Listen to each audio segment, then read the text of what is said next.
It starts with a simple question and ends in objective reality.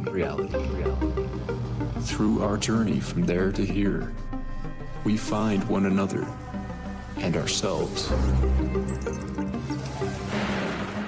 And as the next 24 hours breaks free from our last, we gaze onward in reflection of the day. Come to your own conclusions. Stay vigilant. Welcome to the Daily Wrap-Up.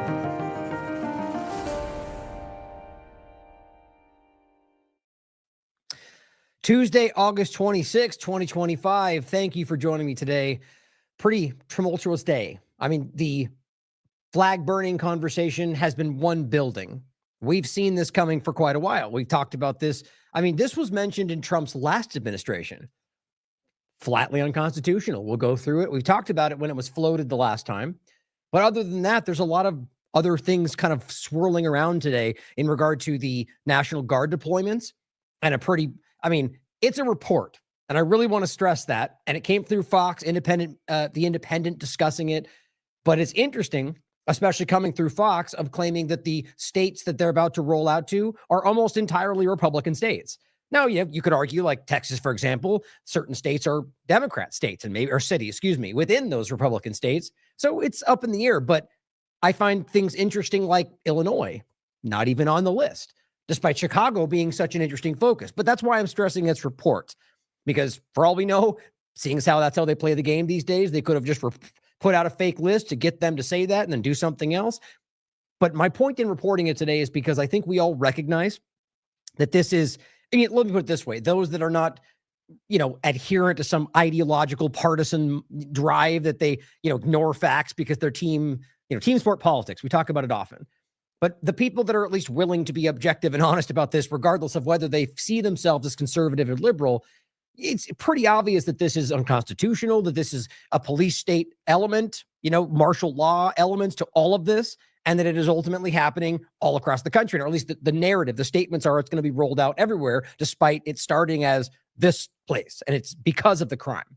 But yet now all the locations they're listing don't necessarily include the places with the most crime. And are we now to believe that it's predominantly Republican states that have the most crime? It doesn't make much sense. And is there an emergency necessary to do all of that? Because that's what needs to be done to make this all make sense under the way that they're doing it. So is there now an emergency in most of the country under the guise, it's like people will go along with what they need to go along with to make this make sense for those that are desperate to be right about who he was, regardless of what he actually does. This is becoming real. Every single incremental moment we see, this is getting closer and closer to what all of us seem to be uncomfortable with. But if it was Biden who had done this, and I said this the other day that I thought makes this even more clear and important to hear. Hypothetically speaking, I'm just as critical as you guys remember of Biden or Obama, very much so. And if you watch consistently, we are equally they're all criminals, and we do hold it the same way. But of course, we're seen today as being, against this person, even though it's, all of them in the same way. But take a Biden, for example. Again, my point is, I know they're all criminals. I see them the same way. But hypothetically, if Biden had done this exact same thing, to a T, the exact same thing for the exact same reason. And again, in a hypothetical point, he meant it. Genuinely did this because he wanted to stop crime.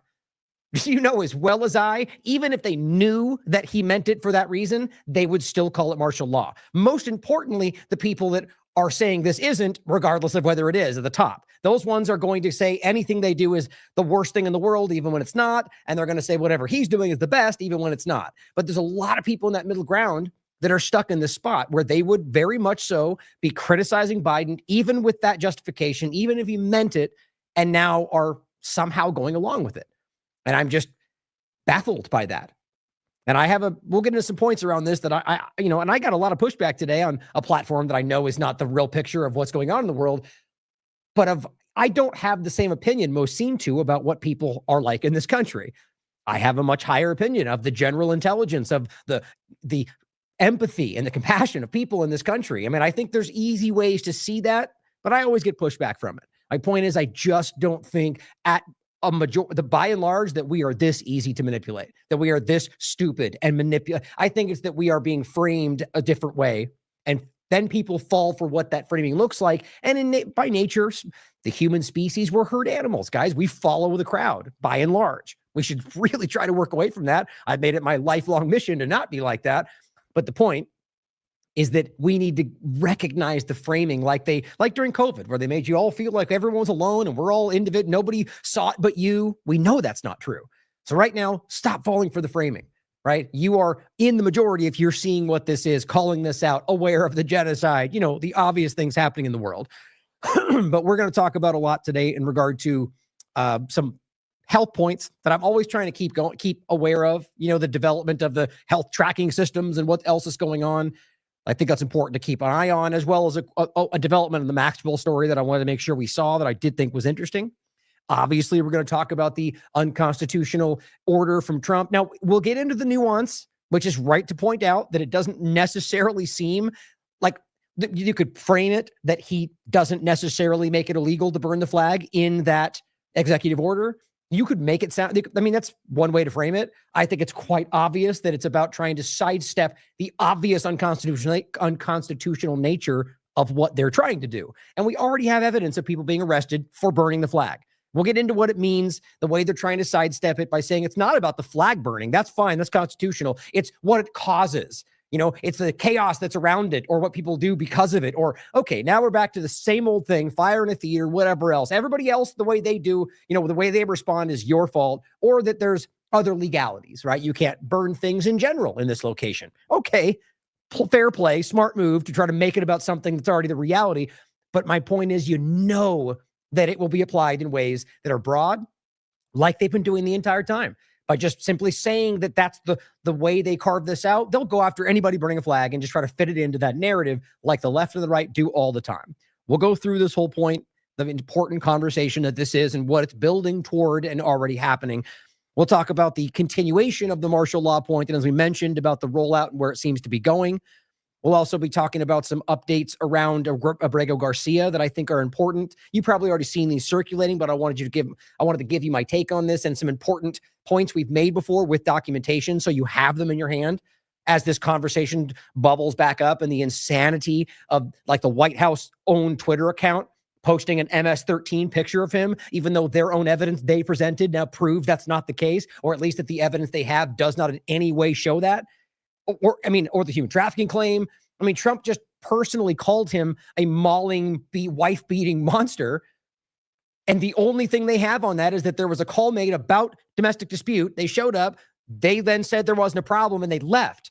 Now, of course, could they be hiding it? Obviously. Anybody objective could consider that. But that's not the evidence that the claim that he is a wife-beater based on that is wildly dishonest. Especially coming from a lot of people that probably have quite a few of their own domestic disputes on their own record, but it's all hypocrisy. But we'll go through why that's important now and how it relates to the bigger conversation and some other points around immigration that are going to probably blow your mind. Every day I see these now, veterans being arrested and accosted for simply being in Washington, D.C. after a certain hour, or individuals who are actual U.S. citizens but have brown skin that get arrested and damn near taken away until somebody, every day it shows you that they're profiling, that they're reacting. They're not doing what they claim, that we're going after people we know and we're looking for the worst of the worst. They're going for anybody and everybody all the time, and then dealing with what, anybody brown, for example, they're grabbing. In most cases I can see. And then dealing with the fallout afterward, or, drilling them about whether they're U.S. citizens. It's pretty alarming. And some points about Israel and some foreign policy. Some of these things toward the end, it seemed how much time we take to start. We may have to push them off to another show, but all of that hopefully today. So let's start with some points that I do think are very important around, really as usual, kind of some table setting points, but also partisan stuff and some different things that I think are important to kind of discuss. Usually, as I have been doing lately, a lot of these opening points, you'll tend to note, like you'll find a point during the show where you go, okay. That's why that makes sense. And I don't often point it out, but I like that. It's important. A lot of what I try to do on my show is not just to go bluntly say the thing that I need, to hopefully make you connect that dot. So it's not just you repeating what I'm saying, but so you understand why that makes sense. And I try to do that in some ways. It's not always as well put together as that, but I do my best to do that. And so some of these points you'll hopefully be remembering as we go through the show. I think that's important to think about. This one is a good one to start with. And this is kind of what I was saying when I was opening a little bit there, which is Well, first, the Sal the agorist. And this is about the intel point. There will always be people that try to, brush this off as, oh, he's just being a businessman, or he's just, which is probably what he's doing. It's probably how he thinks about this. Regardless of the way you make this make sense, it is dishonest. It's coercive, especially as the president of the United States of America, especially when you're doing that from a government position and strong-arming a company like Intel to give you 10% stake in a company. That's just fascism, guys. We all know that's not how this is supposed to work. Okay, the point, though, is that the way he said something to get this position, and then once he got what he wanted, how it changed. It's just simple dishonesty. And that either means one of two things. Either he lied to begin with, or he doesn't care about the thing he said now that he got what he wants. This is not what should be, what's the best way to say it? It's dishonest, clearly. It's borderline criminal, but it's also not what we like. If you're going to raise a child, you don't want to raise them to do things like this. You want to teach them how to be honest. I'm failing on the word that I'm looking for here, but you just know that this is the lowest common denominator. This is the kind of thing that we all would look at in other contexts if it wasn't somebody you supported and be like, yeah, that's a grifty, manipulative person that we don't have a high opinion of. Here's what he says. The CEO of Intel is highly conflicted and must resign. Try to force this person out of their position, regardless of what you think about the bigger idea. So right there, either he means that or he's saying that to get something, because here's what he says 2 weeks later. It's on the 7th and the 22nd of August.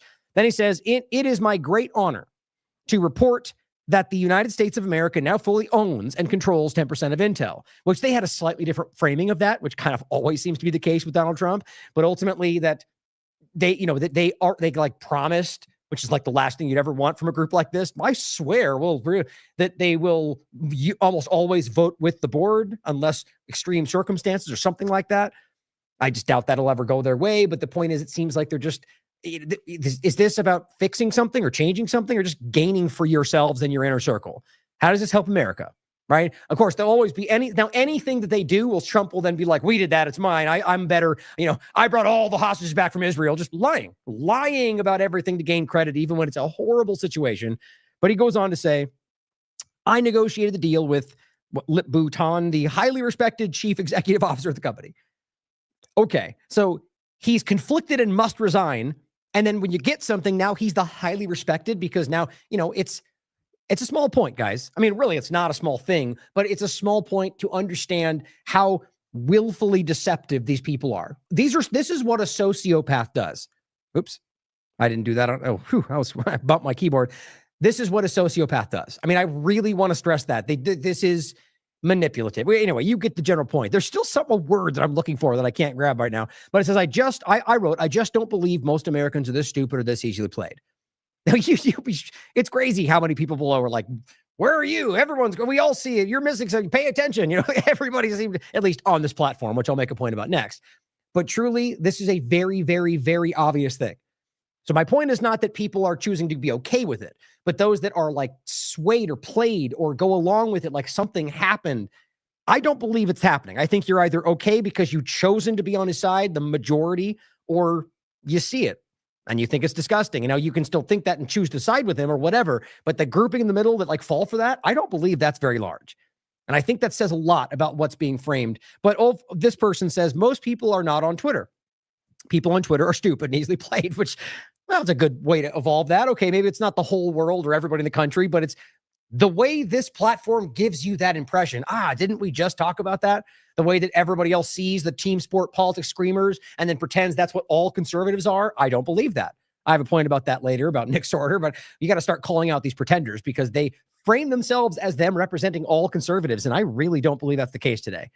But think about it like this, the framing through Twitter, right? And so, okay, good point. Die Host is the name, I guess.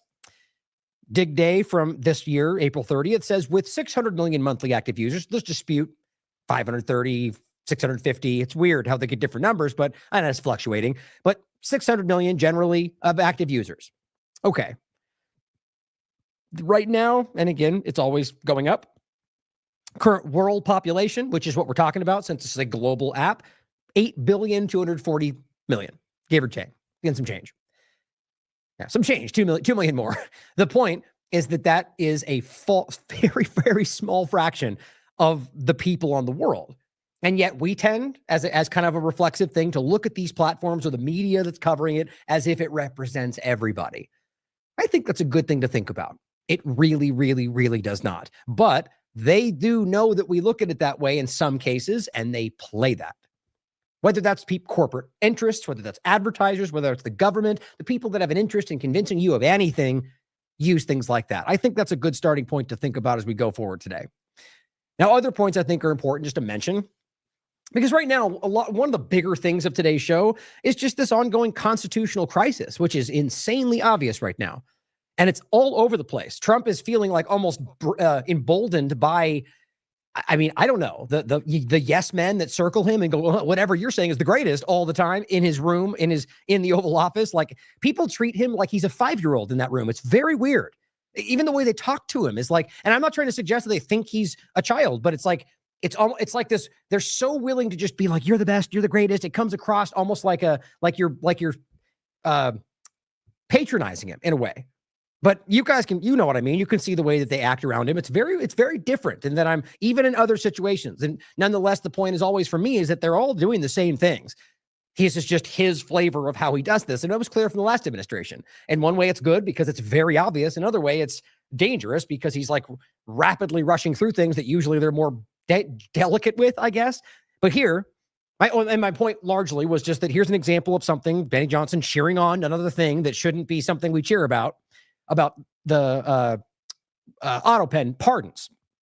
Now, to be clear, again, before the larger point being all these things, all of these actions are just him feeling emboldened and doing things that, or, whether it's the flag burning discussion or, in that case, arguing he can just dictate certain, you'll go to jail or you get the death penalty for this if you do this here. He doesn't have the power to do any of that. And whether or not that happens or not's a different question, right? He doesn't have the power to do a lot of stuff he's doing right now, doing it anyway. And many people aren't stopping him. The courts in many ways have pushed back. Congress seems to be completely checked out. There's been 15 things he's done that are impeach worthy, but so too have there been a lot of other things in every other president too. But I'm just saying right now, it's obvious that they're just doing nothing in some of the most extreme actions I've seen from a president in the context of constitutionality. So here, he's talking about the auto pen thing. Now, my point is that clearly, my opinion about people like Fauci and the rest. These are criminals. And frankly, I think it's insane that you can give somebody a pardon for the things that may happen in the future. In fact, that's not valid. I would agree with that in that context, but not because of what he's pointing out here. I think this is creating, again, it's pretty much the thing we've been talking about since COVID, that if they're building us to a point to where everything means nothing and nothing means everything in any point in time, meaning that it's up to them. You don't know because it's what they say that day that challenge. There's no consistency. Most people in that position just they check out. Well, maybe I'm not a politician. Maybe I don't understand. Same thing I did to people with science and COVID-19. Usually they're wrong, in fact. Usually you do understand, but you're being manipulated away from understanding something that's pretty clear. So in this case, it's about the auto pen, which again is constant. It's Supreme Court's backed it up many times. The idea that you can have not what it means is like a stamp, for example, so you could, but that is not when somebody else does it. Now, remember, they have yet to prove, which shows me they don't have it because they would if they had, any example where that's been used, where somebody else has used his pen. They keep insinuating that because, well, we know Democrats are dishonest, so, and then everybody goes, we agree, even though you haven't proven anything. Based on the simple idea that we hate the other side, you guys march into anything, the ones that are blindly following. The point is, though, an auto pen was used just like Trump has used it before, and that's clear and easy to look up. So now he's saying all those pardons have to get some very bad people, very unpatriotic people, very evil people, like plenty he's done. Plenty of horrible people he's pardoned because they're partisan. Many examples of people, whether Israel related or things in this country. I'm not even talking about January 6th. I'm talking about plenty of people you can discuss that are very bad people. It's the same thing. They're all doing the same things. Right now, it's about trying to undermine anything that's protected by the Constitution, it seems, or the law, where you can just go, I'm doing this because I agree and you all support me because mandate, even though that's probably not the case in most things, and pushing it forward. And of course, the big other point is the screamers going, woohoo, the thing that's wrong, we cheer for because Trump did it. If Biden did the same thing, every time, the answer. Even if it was the right thing for the right reasons, they would be like, Biden bad, and it's not, it's the same thing every time. And this is all over the place. This is about warp speed to do a few points about health that I think are important. He again came out, yet again, for what, the fourth time, and even just since he's been elected again, and says, or put in the position again, Operation Warp Speed, one of the greatest achievements ever in politics or in the military. Oh, there's a different point to it. Let's hear what he has to say about that. Despite COVID, which was a very unfortunate situation for the whole world, we did a great job with it. Never got the credit for the job we did. Do you ever notice, by the way, that he is incapable of doing anything without praising himself? That's not my opinion. Watch. He'll be asked about things in regard to Israel, and he can't help but pray. Like we'll get to it at the end if we have time. The bombing of the Nasir hospital again, the 8th time, and he asked about that. I'm not even sure, but I got all the hostages out. It's all me. We need the credit.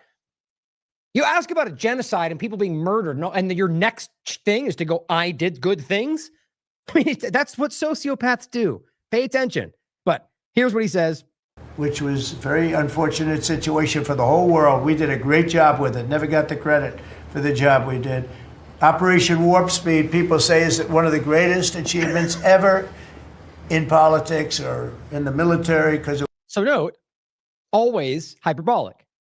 People say whatever he wants you to think that day. Usually they don't say that, like in this case. Plenty of examples like that today. People like, everyone in Chicago is telling me they want this. Probably not. They just lie to you all the time. It was almost a military procedure. Never in politics or in the military, because it was almost a military procedure.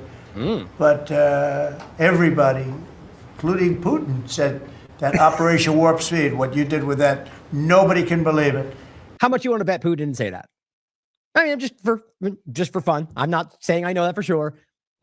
Genuinely would get what you want to actually bet. Let's do it. I'm willing to bet you anything he didn't actually say that. But it doesn't matter, right? Because it's simply, if Putin says he didn't, no one's going to talk about it. It just doesn't matter.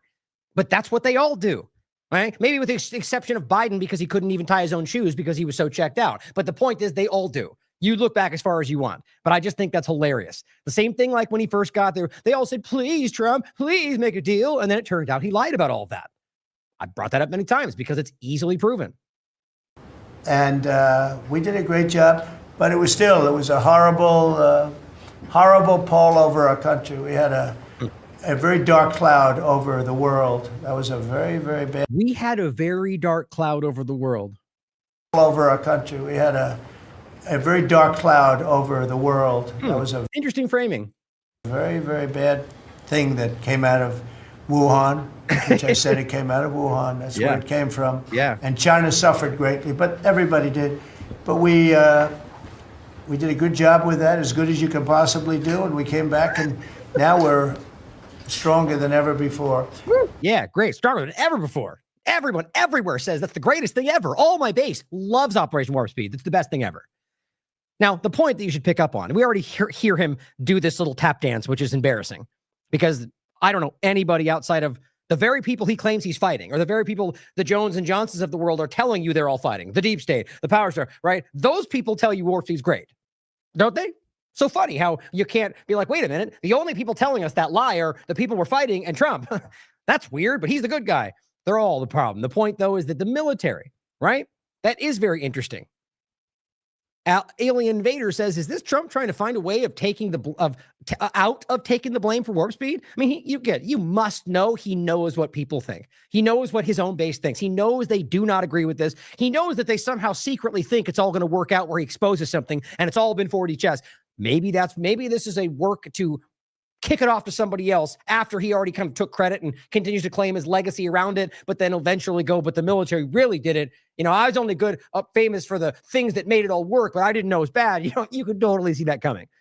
Like he's done with everything else. With USAID, it was always, while it was happening, that's Rubio's thing, it's Rubio's thing, but now he takes credit for it. Or, it's always how that works, because I think he's a weak person in that regard. He's afraid to take credit as a leader, but wants all the benefit from it. Overall, I can see that working out. Is he going to put the blame on the military once they pull the jabs off the market? Maybe, because you have to realize that's also being driven from their side. And I agree with it. It should happen. Completely get rid of those things. But they're sprinting in the direction of self-amplifying shots, which is the reality now. So I think what might happen, they might shift into that direction, and while claiming it's not the same thing, and then remove the older ones that they can while still allowing Arcturus and Amplitude to make them. They're lying to you, but then simply claiming that but it was their fault. You see how that might connect. Just an interesting point. And I'll put this together, or in the show notes. Trump admin leans into self-amplifying.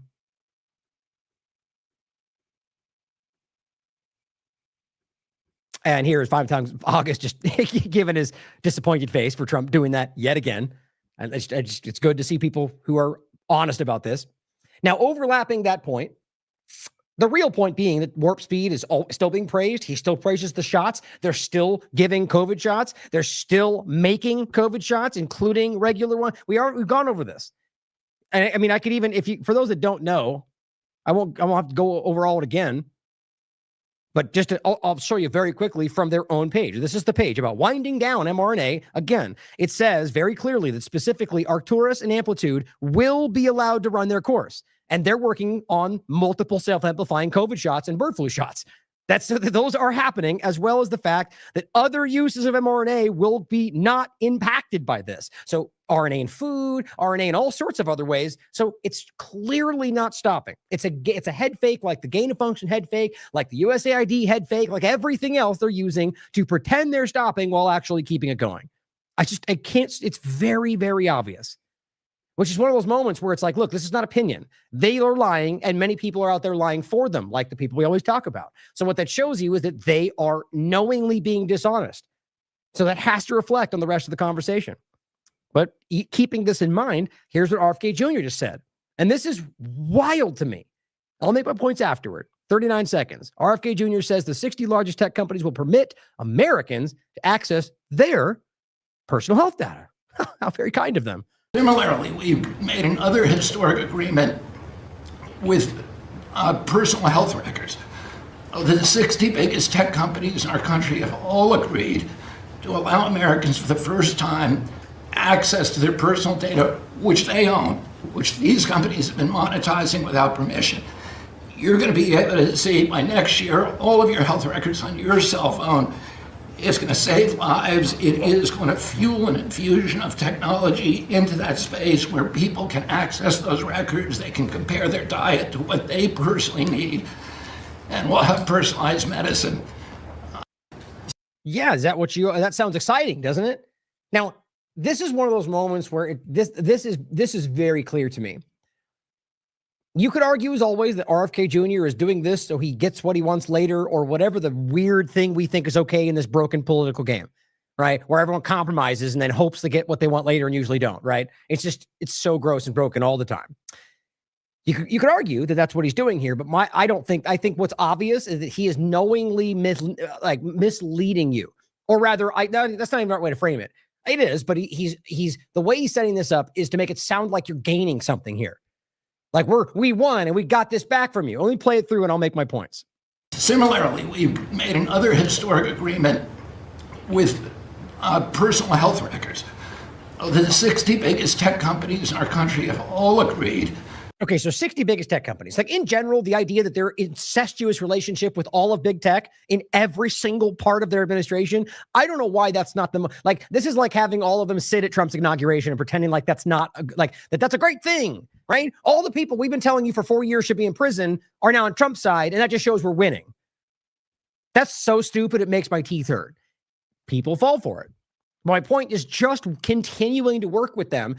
It's not like they're strong-arming them, okay? They're making agreements with them. That's not the same thing. But let's just pretend like they're forcing them somehow against their will. Okay, keep going. To allow Americans for the first time access to their personal data, which they own. Oh, good. Great. Okay, so you're working with 60 biggest tech companies to allow access to our data. Again, very kind of you. Thank you. Well, good. Okay, I get it. As he says that which these companies have been monetizing without permission.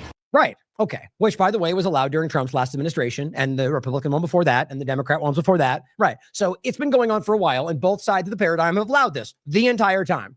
Okay, fair. Maybe Trump just didn't know what to do last time, or however you want to give him the benefit of the doubt. The point is that it was going on, but maybe now he wants to deal with it. Okay. So you're telling us that you've made agreements with them. You've allowed them all this time to steal, or you've given our health data to them, and they've monetized that. And so now you're going to have them give it back to us. Okay, just that alone, you might argue is some kind of a win. That they're going to give us this data you're going to give you access to what they have on you. Okay, but the way it's happening is the biggest problem for me. Watch the way he finished this out. We are going to go give it to you. Get your phone, you get your health app, and you're going to go through the tracking app, and we're going to give you all that data that you can use through the app, and then it's going to drive technological. So all this really seems to be is them giving you what they stole from you to get you to manipulate you into the very system that we're all calling out. It's just almost lazy to me. And we've talked about this many times. This is the one we just recently covered in regard to his the Trump's new big tech-led private health tracking system on top of the other one they did about the wearables and the push there with, by the way, Gleason from Doge, which makes no sense until you remember that it's the digital services, not actually Doge. And so it's all about wearables and digital IDs, which it always was. Elon just exited stage left and we never actually saved any money, but it's all good. Ignore all the facts. Keep sticking with the plan. You're going to be able to see by next year all of your health records on your cell phone. On your cell phone. Great. How to do that? Got to get the app, right? How to do that? Got to have an ID. I mean, maybe not, but I think that's where this all goes, right? And so you need to work with them to get your personal information they monetized from you because your government allowed it. All the ones sitting in this room. It's going to save lives. It is going to fuel an infusion of technology into that space where. Yeah, right. Because they want that because they're using their tech health tracking system. That's all. They're building their wearable technocratic health tracking monitoring game for your benefit. Look, will it save lives? Maybe in some ways, gaining the information they have on you might help you in some ways, just like maybe the tech they're using might help people work better, faster, but it'll also completely lead to a liberty-free world that they're building for you, for your safety. It's always like there's always some level you could argue that might work out in our benefit, but it's rarely the full picture, especially when your government's involved. People can access those records. They can compare their diet to what they personally need. Compare their diet to what they personally need? Okay, so what he's saying is you can compare what you're eating to what the data from those companies think you should be eating. Great. So now we're going to align our actual life with what they think we should be doing. And let's assume that means it's in our best interest. How is this coming from this person who's been so critical of this very thing the entire time? You realize these aren't like new companies. These are the same people he told you not to trust. He said we're criminals and health manipulation. All of this is crazy to me. Well, now he's part of the team, and so now it's all good. Does that feel familiar? It certainly should, because it happens every damn time. You wonder why I'm jaded about politics? It's this, right? Stuff just like this. And we'll have personalized medicine. Yeah, personalized medicine, right? That, and you know what that is, guys? We've talked about this. Personalized medicine. Hey, Stargate. AI-created personalized drugs and vaccines. That's what they're talking about. Using their platform and Stargate and artificial intelligence with Larry Ellison and Oracle, who wants you to be in a world in the future where everyone's monitored, so everyone's safe, meaning nanotech and everything else. He's already talked about this stuff. And so you're going to use Stargate to build out AI-created drugs for personalized medicine. That is mRNA. That's what they've already told you. So I still don't understand how the ending, phasing out mRNA plan works with Stargate. They haven't mentioned that, and Stargate is provably not stopping. It's still, at least right now, it's still in effect. They haven't really done anything that you can prove just yet, but it did not go away. I don't understand how you could go away from a $500 billion thing that you've already begun to roll out with OpenAI, Oracle, and SoftBank, and everyone else involved. So again, I'm of the mind that that's a major manipulation right there.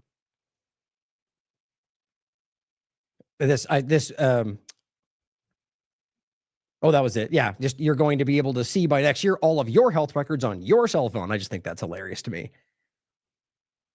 Sasha Latapova rightly says, no, thank you. I don't want to see my health records on my cell phone because this means Palantir, among many other agents, can see my health records too. Now, the reality is, I'm not sure if she means that because it's on her phone or because that means they already have the access, which I would argue is the truth, is that ultimately they already have all that. Right? So because they already scooped up all of their information. We went over this on the health side of it. I knew I should have saved that article. There was an article that I was looking at that was about all the data just on the health side that they have access to through HHS. And it's like 7 different agencies and all.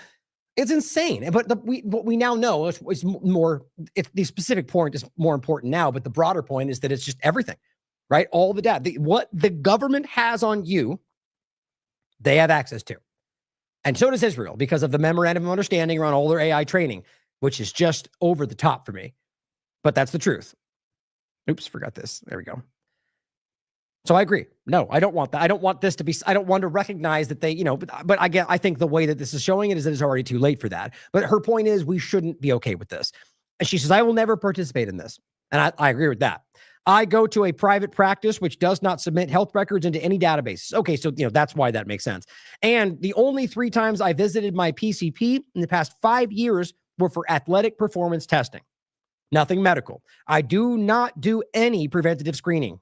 I don't either. I wouldn't. Tests and free and never will. These are medical mafia trapping devices. I do not do annual checkups either. I won't share my health data with anyone unless specifically needed for an immediate treatment decision.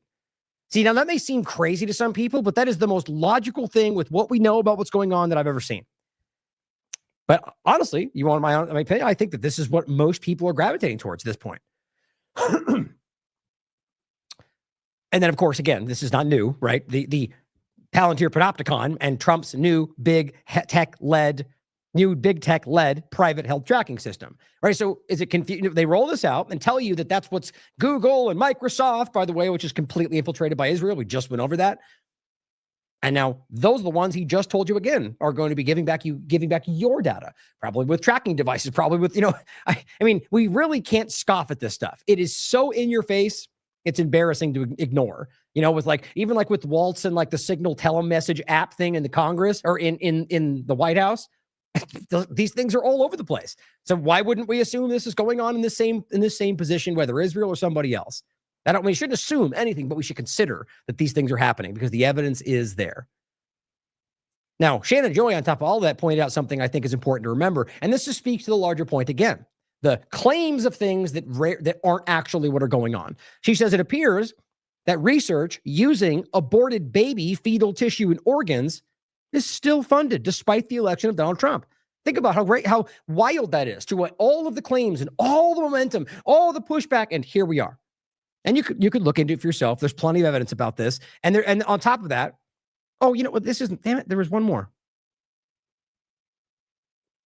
I did that the other day too. I somehow accidentally closed one of these things. Shoot. Oh, well, the point I was simply going to make is that clearly, and there is a lot of ongoing research in this direction, just like the point I made about with USAID and the circumcision for AIDS prevention. They made that big point, which I also think is ridiculous that we're funding anything like that anywhere, but it's still happening. To this very day, it's still, you can look it up on USA Spending, multiple locations in Africa. Now, that's not about whether, the point's not about whether you think it's good or bad or whatever. I disagree with it for many reasons. My point, though, is that they claim that was so outrageous. Look at the kind of things the Democrats were funding, and you could prove it's still happening. And you can prove that there's many examples of climate change related things happening all over the world under this administration. I brought this up 4 times in different shows already.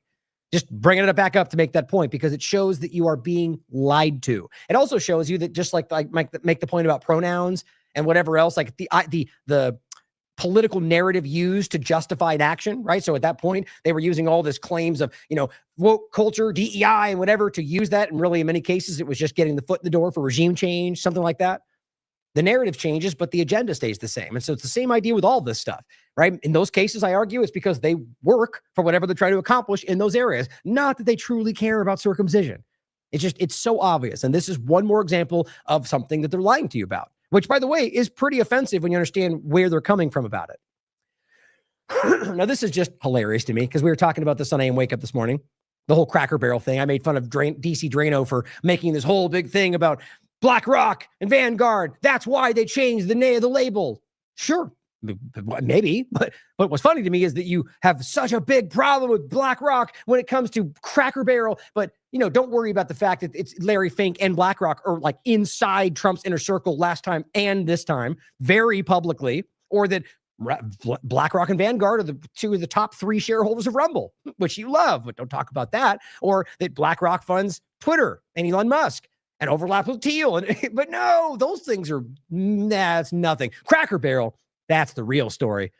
It's pathetic. So here's the White House. This is actually today. Go woke, go broke. And it's just so sad because it's yes, I agree. This is stupid. The idea, and he changes the logo for the podcast to say America First with Trump's picture on it.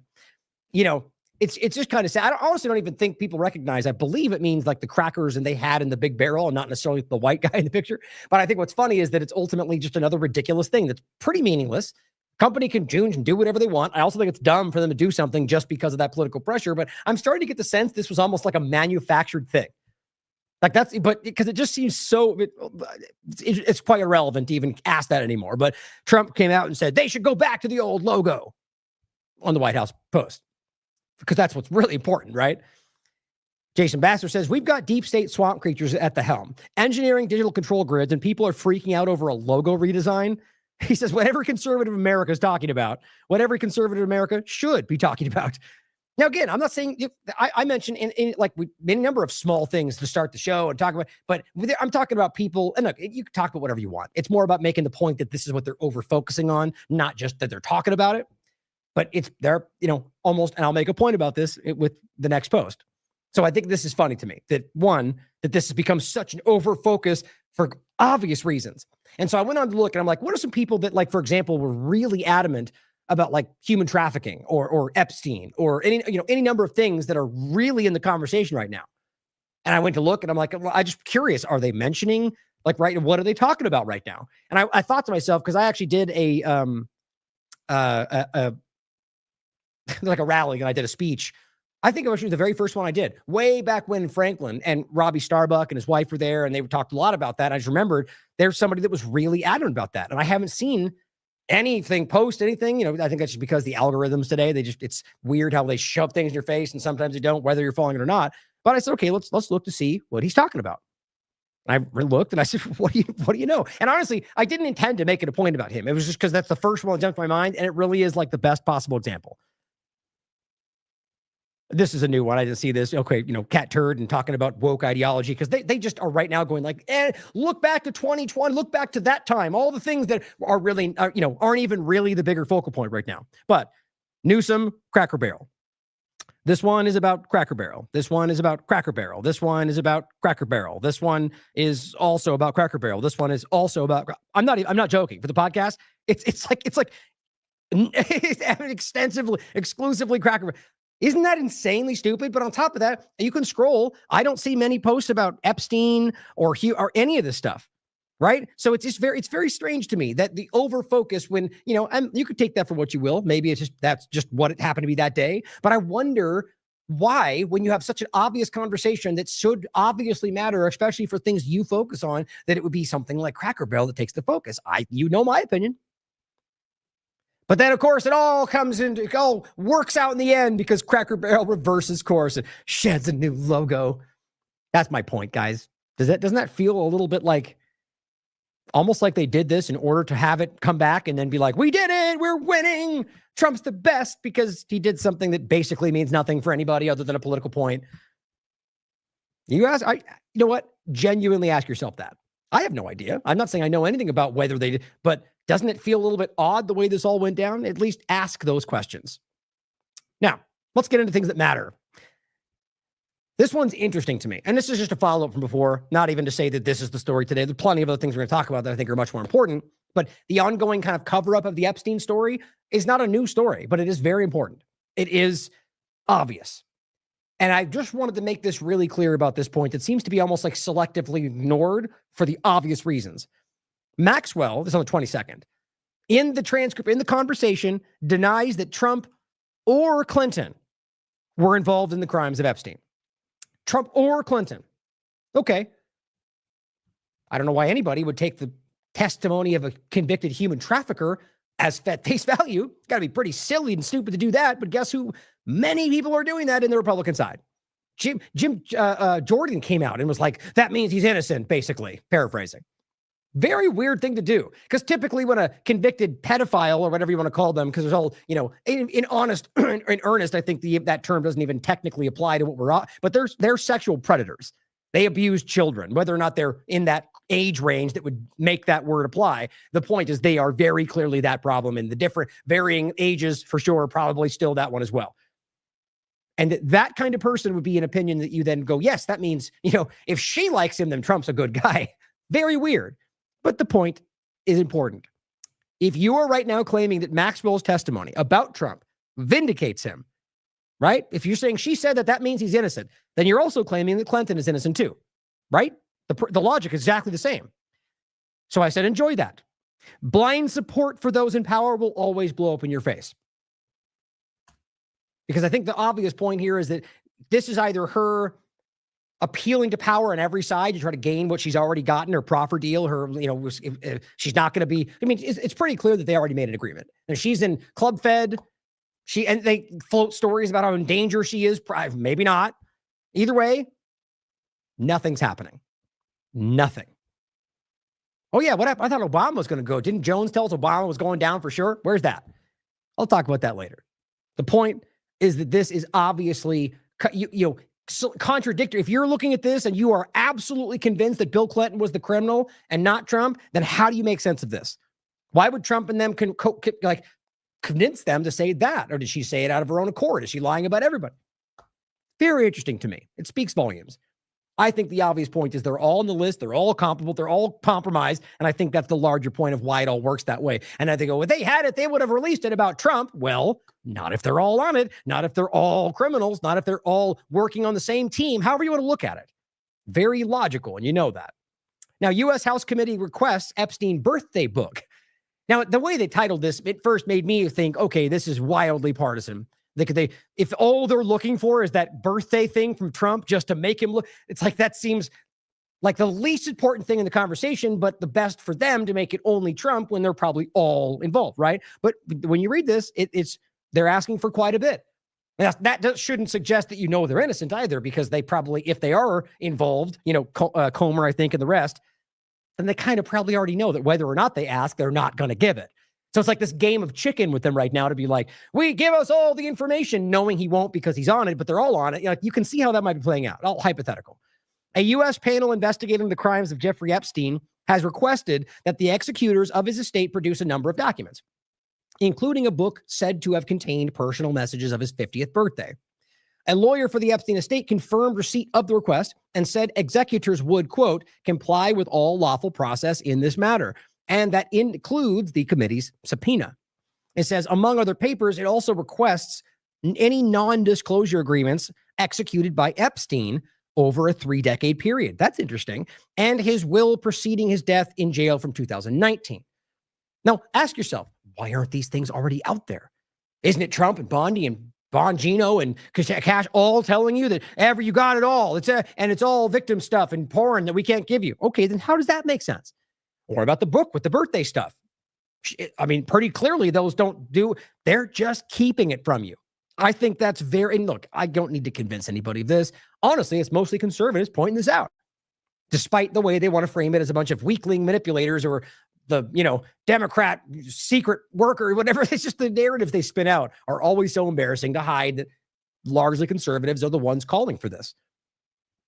But it says, among other papers, then it goes on to say, it further demands any document or record that could be reasonably construed to be a potential list of clients involved in sex acts or sex trafficking.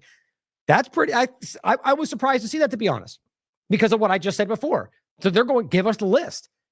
I doubt that's going to happen. And now they've kind of made a good, let's just say again, the reality is that they're all basically compromised in some way. None of them want this to come out. It's kind of a good move to go, put it, okay, now we demand the list. So if they don't do it, that makes them look like they're hiding it, even though I think they all know it's not going to, that is kind of my impression of it. Or, my opinion based on how prolific this really was. And you can really see that, guys. I mean, just looking at the Israel influence over this, and there's no hiding the Israel overlap to what Epstein was. It's one of the most obvious parts of the conversation. And weirdly, one of the most dismissed, I shouldn't even say weirdly, obviously, one of the most dismissed by people involved in that side of the conversation. Makes sense. But it goes on to say, however, the U.S. Department of Justice and FBI have stated that no such list exists. And there you go. But we'll have to wait and see how this pans out. I think they've been saying it the whole time, even though they're the ones that built this narrative in the first place, which is ridiculous. It says, reports emerged that Trump himself was told in May, which you guys already know, that Bondi told him that his name appeared in the files many, many times, hundreds, I think. And ultimately, he asked them to be removed. And that wasn't public until that came out. As I said before, you could argue that he's not guilty in any way, but he knows it would be used against him. It certainly makes sense. I think you can obviously see that there's more to the story than that. If Epstein's on the record, which I've played for you many times, saying he was my closest friend for 10 years, hard to deny that, or that Trump is pictured with him more times than most, or he was on the plane on the record many times, but we can't prove he went to the island or not. These are all accurate statements. While campaigning for the presidency, Trump said he would be open to making public more information. But he recently changed his position, saying the case was closed, criticizing his own supporters who have continued to press about it, but also calling the whole thing a hoax. Direct quote, many times. Again, despite these screaming partisans out there trying to convince you that that's not what he really meant, even though he says it over and over and just recently said it again. So I think this overall story is important, and it shows you the influence of that network, and you know what I think it connects to, as well as the fact that your government, from an all of government perspective, are willing to play this, to use you, to manipulate the way we see most anything. This just, I think, speaks to I think this is the reason, one of the many, why this country is in the place that it's in. Because things like this have worked and they have been manipulated, and now people are acting solely for their own enrichment, for their own benefit, their own power. And do we not see that every single day? The rest of the show today will continue to make that clear. Similarly,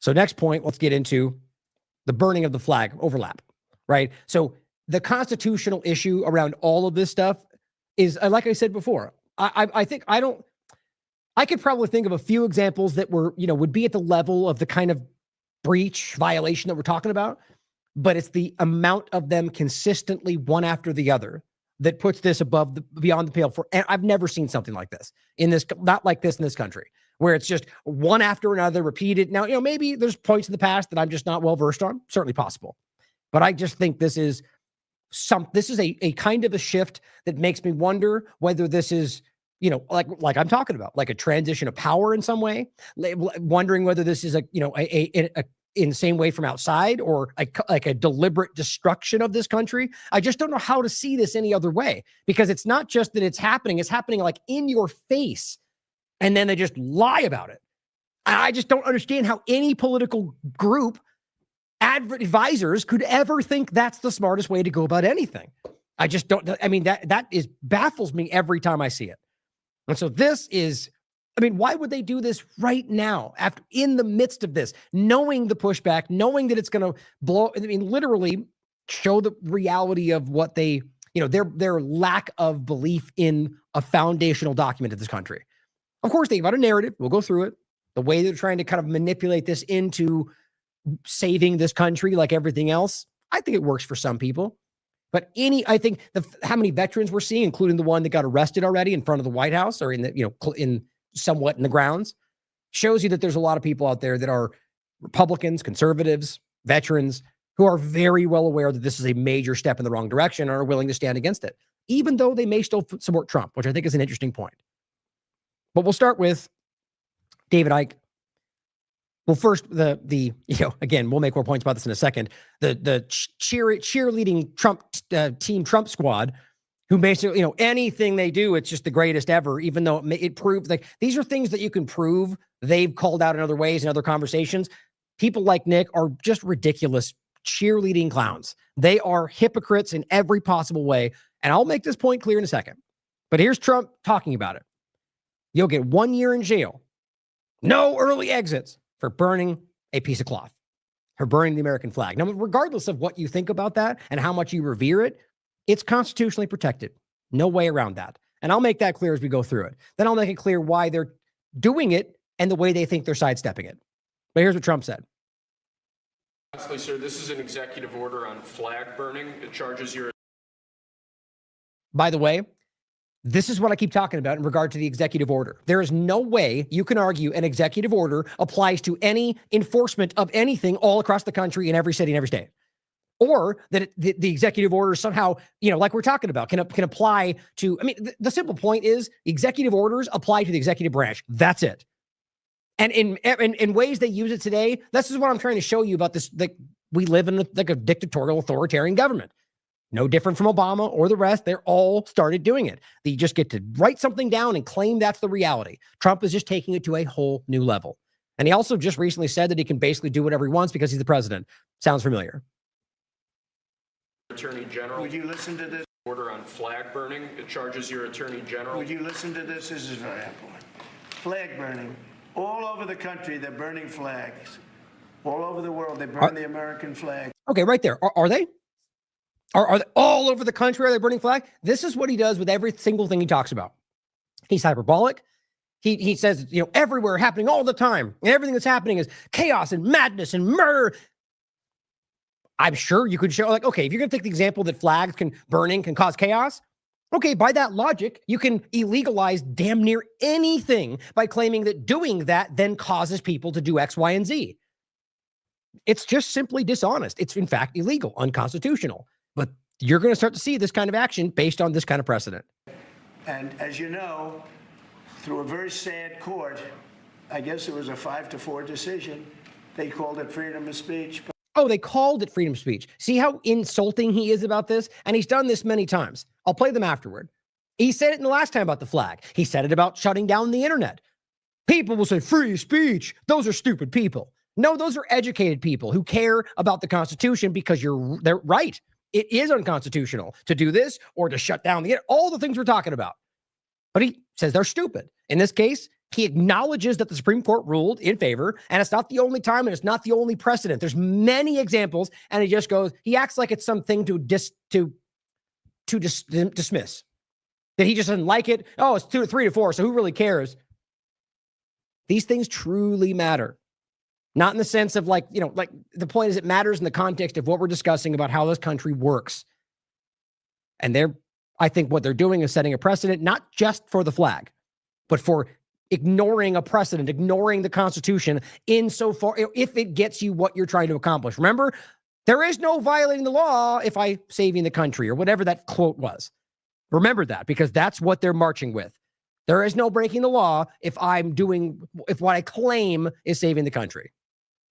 Through a very sad court, I guess it was a 5-4 decision. Sad court. They called it freedom of speech, but there's another reason which is perhaps much more important. It's called death. Because what? What? So you have to understand the reason that they did this free speech, but there's another reason. So by that logic of the way he set that up, there would be another reason for why it should be in that position. That's not what he's doing. He's going on to make the case that death is what happens when people burn the flag. I'm just trying to point out the illogical setup of his own statements. It doesn't even make sense. It's language. Words mean things.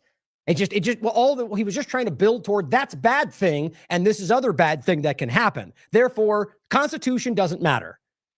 Now watch. Listen for yourself. All over the world, they burn the American flag.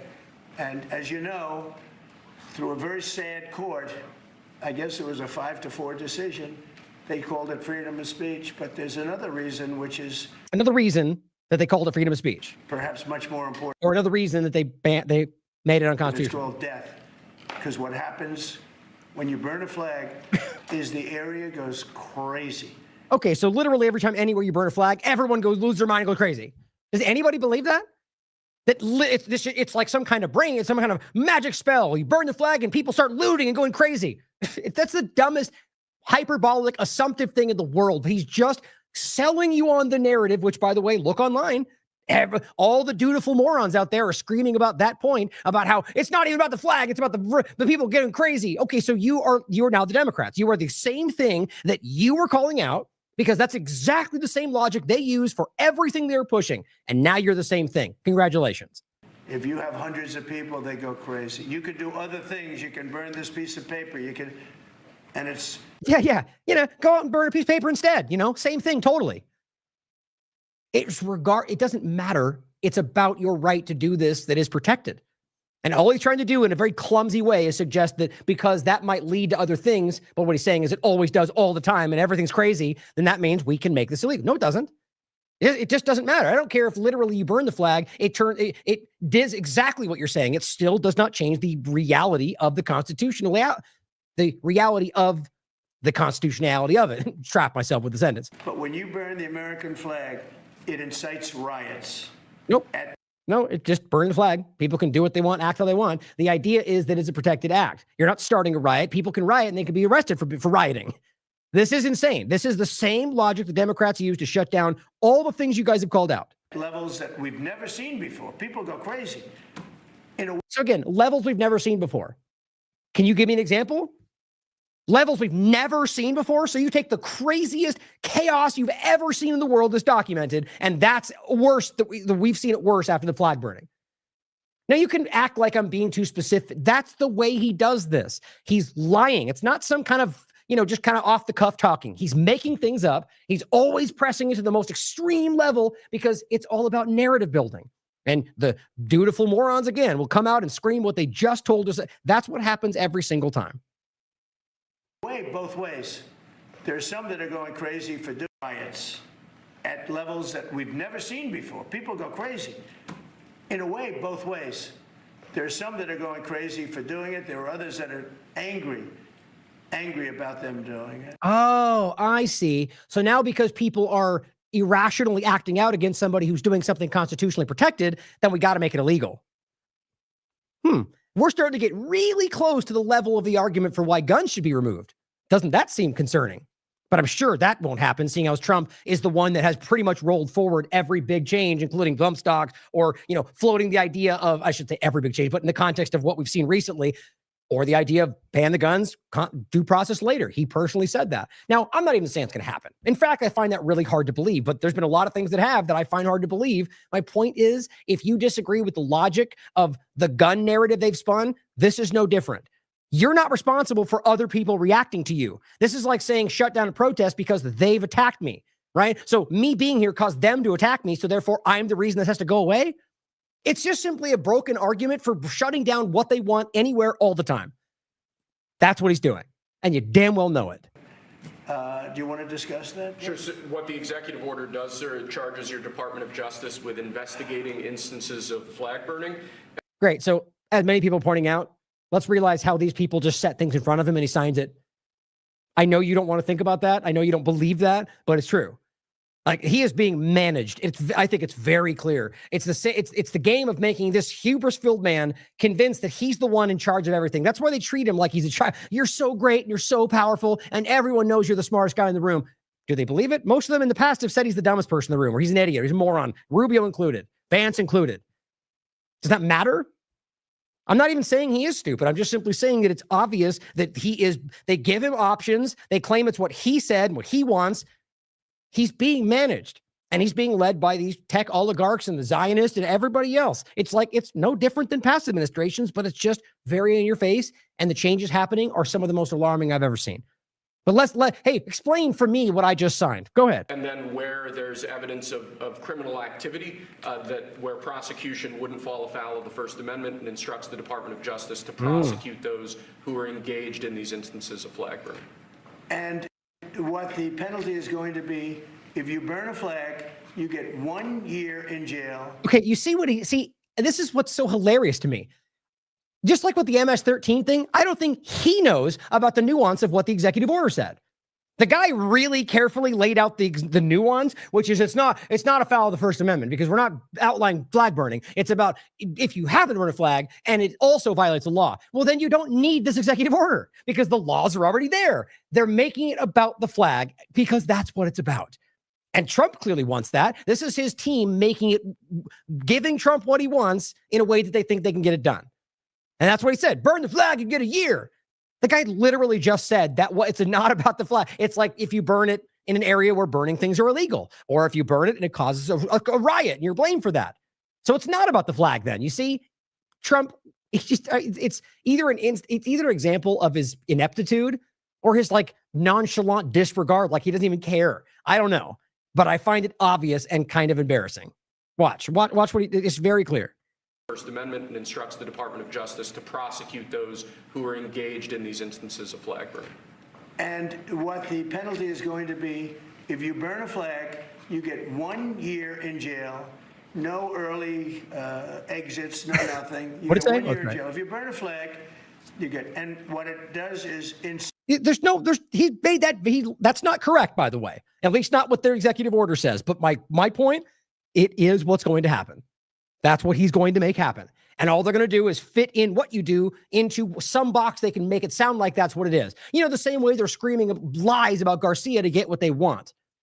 This is why I'm talking about this in particular, not just because of the same unconstitutional, you know, like Obama or Biden, like the same things that are terrifying, like indefinite detention and so on. It's the fact that Trump himself is clumsy and belligerent about this stuff, but the people he's surrounded himself with are, I mean, utterly terrifying.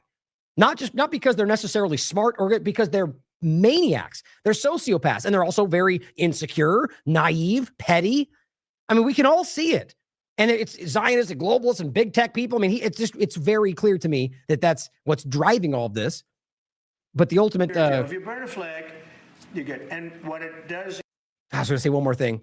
Anyway, we'll keep going. ...is incite to riot. I hope they use that language, by the way. Did they? Yeah, incitement is... See my point? He didn't even read this thing. And you burn a flag, you get 1 year in jail. You don't get 10 years, you don't get 1 month. You get 1 year in jail. And it goes on your record. Thanks for the clarification on what 1 year means. And you will see flag burning stopping immediately, just like when I signed the statute. You see? Okay, even right there, he just very clearly let the cat out of the bag.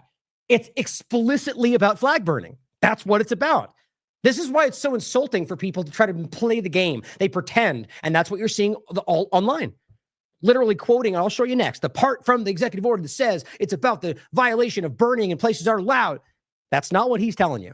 And you know it. The one out there arguing that already knows, and they're laughing about how they're lying to you about it because they got what they want. Like, that's the kind of feeling you get from this. He shows it to you. And Monument Act. 10 years in jail if you hurt any of our beautiful monuments. Everybody left town. They were gone. Never had a problem after that. It's pretty amazing. We stopped it. Yeah, probably because the whole thing is being done by the same government entities that are trying to manufacture responses from us, or maybe I'm wrong. But this is something that's, I don't know, in a certain way, it's equally as important. Some people would say it's more important. I'd say good thing. You want to throw the bone to everybody, right? These people say that over there, and then everyone who wants to go, oh, he agrees with me. Oh, he agrees with me. It's so like non-committal in every possible way to everything. That's the same hyperbolic. I think these things are worth pointing out. It just shows you the kind of person he is. I don't know why anybody would have like faith in somebody that is so completely wishy-washy about. I mean, it's all over the place. And yes, he does make definitive statements all the time. But when it comes to the moments of struggle, like the moments where you're doing something that you know might not be, like, if you're a leader, you would come out and you wouldn't try to softball, you wouldn't try to sidestep it, you wouldn't try to nuance it. You would say, I'm doing the hard thing for this reason because I believe in it, and take the consequences. But these are weak people. Because the people in this country don't want to see our American flag burned and spit on. And by people that are, in many cases, paid agitators. They're paid by the radical left. Right. Or the right, because they both do it, and they all know that. But see, this is about, now he's bringing in the left, the bad Democrats, which by the way, for some of them means whatever he just said before that is all, now we all agree because bad Democrat, right? That it all makes sense. It works for some people. Do it. You talk to these people, they don't even know, half of them don't even know what they're doing. They say, I don't know, they gave me money to do this. I see the same things that you do. They're bad people. They're trying to destroy our nation. That's not working, because I think our nation now is the most respected nation anywhere in the world. You see my point? That was just so unnecessary. What is your issue? Why do you always have to lurch into, I'm so great, and everyone thinks I'm doing a great job? I mean, it screams insecurity. And it's also simply not true. And you know it. We all know it. I don't even need to stress that. I think we're all very aware of what the world thinks of this country right now. You saw that with the European leaders on Friday. Oh, great. The other globalists love Trump right now. We're winning. So that with NATO, where they agreed to go from 2% no pay to 5% fully paid up. Oh, good, because NATO's not going away. Yeah, that was another lie. Hooray! Trillions of dollars paid, where they respect your president to a level that they jokingly call me the president of Europe. They call me the president of Europe, which right. Again, how much you want to bet that actually didn't happen? I mean, I don't know. It could. It just seems like there's so many examples like that that turn out later to be false, but they're so inconsequential. It's such a small thing to do, but it happens all the time. It's an honor. I like Europe, and I like those people. They're good people. They're great leaders. And we've never had. Yeah, oh, the leaders, right. The ones that you guys all tell us are monsters and pedophiles. And he loves them, though. But that's a secret 40 chess move, and he hates them. And they're going to secretly be arrested in 4 years. Wait for it. Had a case where 7 plus really 28, essentially 38 countries were represented here the other day. 38 European countries European and other countries were represented. Right, right. See, Vass Ackerwitz in the chat rightly recognizes, what the hell is he talking about? Look at where we started. How the hell did we even get to this point? Because he does this kind of like sprawling praise of himself that goes from topic to topic and it doesn't even connect. By the time he's done talking about how great he did and Europe loves him, it's like, wait a minute, what did we even start with? What were we talking about again? Oh, that's right, burning the American flag. I just think it's insane, guys. It is really like another level what we're watching. And it was a great meeting, but your country is respected again. I say it all. See, I think he lost where he was. 1 year ago, our country was dead. Everybody said it. We had a dead country. We were not going to survive. Now we have the hottest country anywhere in the world. Oh, it's so hot. Hansel is so hot right now. So it's an honor to be involved. And this group has a lot to do with it right behind me. What was I signing again? Europe? That's right, Europe. I mean, I shouldn't be that dismissive because honestly, doing that is going to push people away that need to hear what we're talking about. But guys, it's just cartoonish, you know? I mean, it really is. That's when I say worthy of ridicule. Wow. So the other part, aside from Nick Sorter's childish cheerleading of bad things in the country, let's listen to some people that called this out. Now, Bill Hicks, I agree with. The way he did this it's humorous, but it's also spot on, worth pointing out. But I'm going to play to you from Scalia, from Ron Paul, from Decentralized News did a great clip that kind of includes both some parts of this, a little redundant, but I think it's well done. I want to play it. But guys, this is why I argue that most people very much do see this. That doesn't mean they're all telling you that, or that they all necessarily will even push back against it. But you know as well as I, if you're a Republican and you've been screaming about how important the Constitution is, if you've been screaming about things like gun rights or constitutional rights and the protection of them, now you're going, damn it. Like that is, you're either too stupid to know that's what you're obviously looking at, or and you just pull that punch. Now, I'd like to believe you're out there calling it out because that would be principle. And that is actually what I believe most conservatives have, or Democrats or liberals, however you want to look at it. I really do believe that. And I just think that they get swayed by politics. And I think that's obvious. And the reason I say that is many examples of how the government acts. I don't believe the government would be always pretending to be some good force in the world if they didn't believe that we in large wanted that. I think that's pretty self-explanatory, but it's just my opinion. So this speaks to the fact that I think we've talked about this for a long time. It's very well understood. It's been embodied. And now we just see Trump just radically change that. And I think that's the point. What is that supposed to accomplish? I don't believe it's about doing anything positive for the country. I don't believe it's about pushing back on something you think you're fighting. I think it's about the way that we respond to this, the react. But decide for yourself. I'm sick of this shit, man. It's ridiculous. Our emotions are running wild and our mind is stopped, man. The flag burning thing. Oh, God, did that bring up some fucking retarded emotions? The flag! The flag! They didn't say that. They said if a guy burns a flag, he perhaps doesn't need to go to jail for a fucking year. Pretty harsh on their part, isn't it? People are going, hey, buddy, let me tell you something.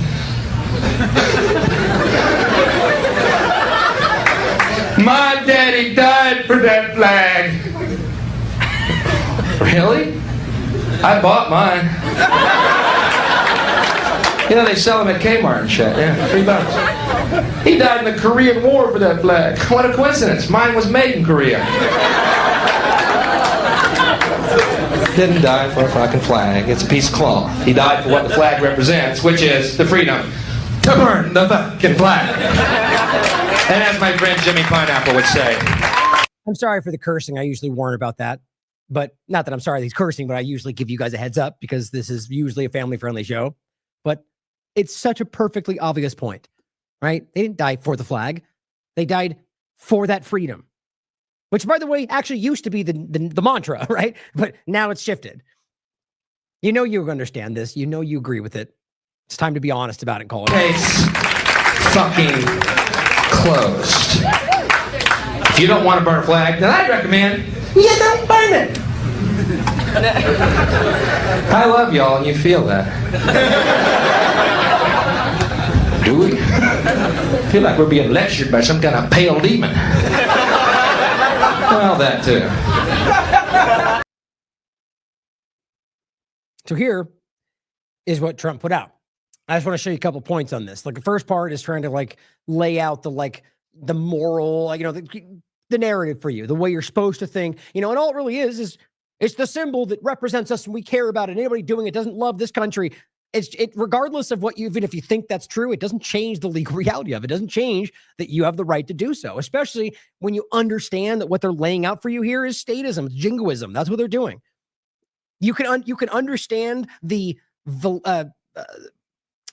why people might revere that any flag for that matter, or why a person in this country might have a certain affection for it when they have fought and died. But you can understand these things. But the idea that they're trying to tell you that this represents you, it's just not the truth. And I think that's the hard part for people to get around right now is that they've been convinced. It's like being convinced that somehow they gave you your rights. It's so many constitutionally illiterate people in this country, and they're all the ones screaming online right now. But here's what it says. Notwithstanding the Supreme Court's rulings on First Amendment protections, the court has never held that American flag desecration conducted in a manner that is likely to incite imminent lawless action or that is an action amounting to fighting words is constitutionally protected. Now, that is not the same as saying it's not, or it is. Like the point is, because a court has never held that, it's like a double negative. You can't say they've never held that doing it this way is protected. That is a weak loophole sidestep. So when this comes to pass, when they arrest this veteran, they probably will. You see what I'm saying? Like that, because the point is it's about that this is a protected act. All they did was find a specific carve-out circumstance that hasn't been ruled either way. That's what they're doing. But fair enough, they've never held that American flag conducted in a manner that is inciting violence is protected. Okay. They also haven't ruled that it isn't. The idea is that it is in general. So they're carving out, like, this is my point from before. So if you're going to say burning anything in this area is illegal, okay, then you don't need to write an executive order that says, if you burn a flag in a place that's legal, that's illegal. It already is illegal. This is about the flag that Trump clumsily already made clear. But that's how they're trying to paint this. So when they have a narrative, so when they arrest the guy, they'll say, well, he was burning in a place that creates a riot or is dangerous, whichever one works in the moment. Okay, if there's not an illegal reality for burning something, they'll make it that it could have incited a riot. They just said that. If it could, right? In a manner that's likely to incite. Oh, so now we're psychic. Okay. So it's pre-crime. You okay with that, guys? Apparently only when Trump does it. You're going to tell us that by burning a flag somewhere, it might incite riots because Trump said that in the Oval Office. Therefore, we make it illegal. But it's not about the flag. It's not about burning the flag. That's protected. But if you burn a flag anywhere, it could incite a riot, and that's what you're going to jail for. But it's not the flag. This is just childish semantics. And this is what they do every time. My administration will act to restore respect and sanctity to the American flag and prosecute those who incite violence or otherwise violate our laws while desecrating the symbol of our country to the fullest extent possible under the available. See, when Trump comes up and goes, if you burn the flag, you get a year. It's very obvious what they're doing. The Attorney General shall prioritize, and this is also why you can clearly prove that Trump had no part in making this and clearly didn't even read it. To the maximum, oh wait, was that it? The Attorney General shall prioritize the enforcement to the fullest extent possible of our nation's criminal and civil laws against acts of American flag desecration that violate applicable content neutral laws while causing harm unrelated to expression consistent with the First Amendment. What a ridiculous mental gymnastics right there. The point is, fullest extent possible. Okay, so if you burn something in a place where it's not allowed to be burned, there's already a crime amount for that, right? So what you're saying is, if you do the flag version of that, we'll push it to the limit. Okay, then explain to me how that's not about the flag. Honestly, this is just bad. To the maximum extent permitted by the Constitution, because they clearly care about that, the Attorney General shall vigorously prosecute those who violate our laws in ways that involve desecrating the American flag, and may pursue litigation to clarify the scope of the First Amendment exceptions in this area. Wow. I mean, it is saying the same thing in 6 different ways to make it clear that the flag being burned is the whole thing here, but only when it's in ways that we can get you for it outside of the flag burning being the focus. Right? Very, very well done. But it says this Secretary of State, the Attorney General, and the Secretary of Homeland Security, acting within their respective authorities, shall deny, prohibit, terminate, or revoke visas, residence permits, naturalization proceedings, and other immigration benefits, or seek removal from the United States pursuant to federal law, including all the different articles, whenever there has been an appropriate determination that foreign nationals have engaged in American flag desecration activity under circumstances that permit the exercise of such remedies pursuant to federal law. Okay. One of the most obvious parts of this. Same thing. Illegal alien, visa, green card, they all have constitutional rights. It is the truth, regardless of how stupid you are on the topic of constitutional rights, even illegal immigrants. The point is, in this case, they're saying green card, visa holder. So obviously, okay, so if a green card holder or a visa card holder, let's say, commits an open air burn in a park where it's illegal, will they be deported for that? Will they lose their visa? Very much no. So this is the thing. Even if they commit a crime, that's not something, the legal reality of them just yanking the visa or green card because they violated a law is not how that works. There's very specific extreme cases where that can be done. They're just doing, oh, you ran a stoplight, you're out of here, because they're just trying to get rid of people. And it's all illegal. Anybody with a brain, and lawyers and judges are all saying the same thing. So in this case, what they're doing is, if you burn in the same way, in a case where you would not have your visa removed, but it involves American flag, then it's going to happen. Again, clearly that's about burning the flag.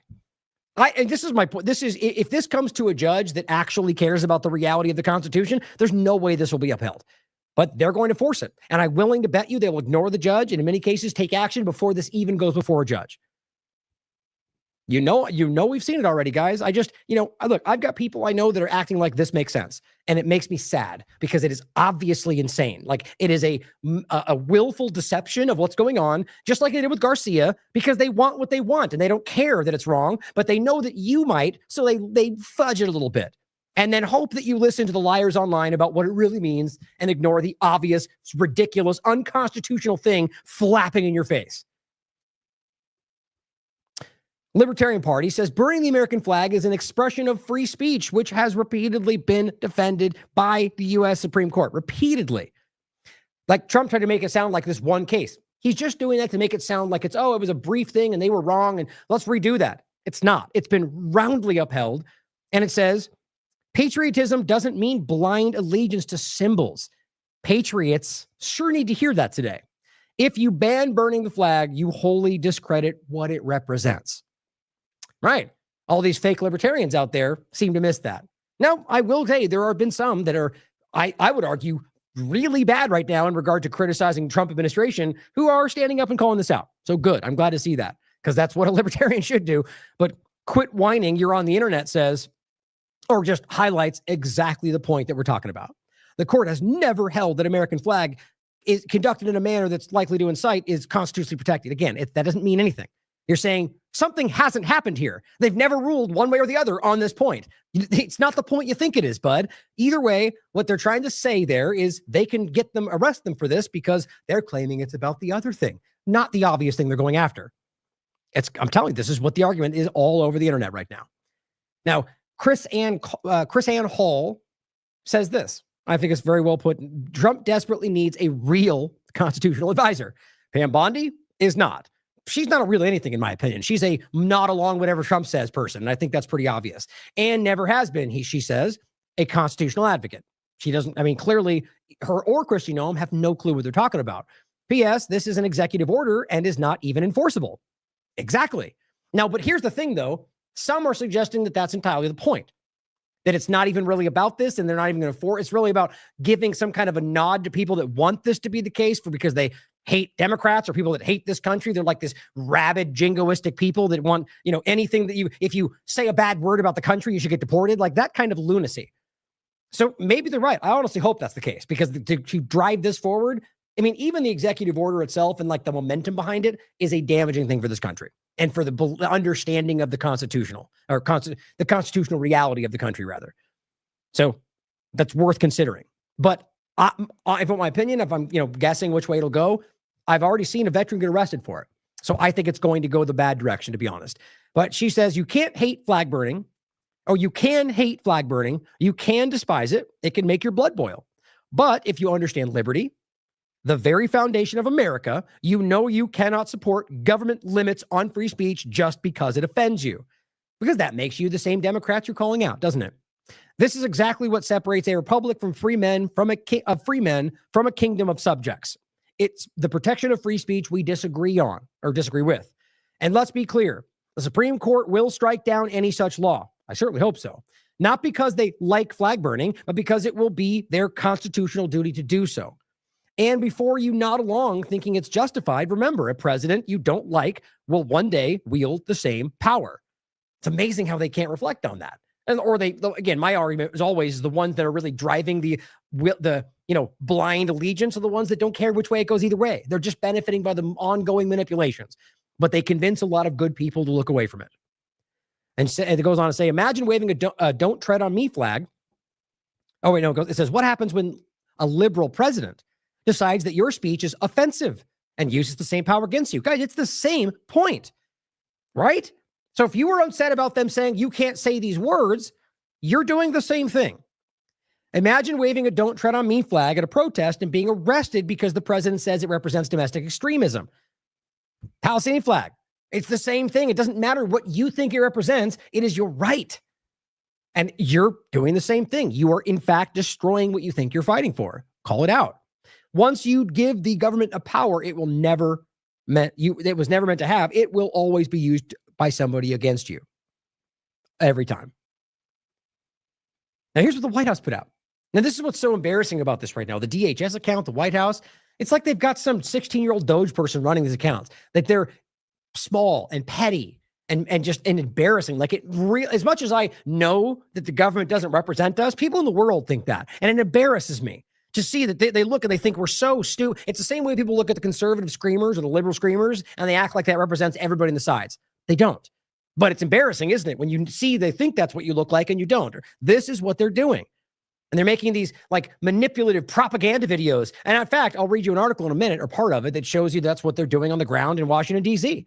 They're like producing things like wag the dog style. But here, White House says actions have consequences.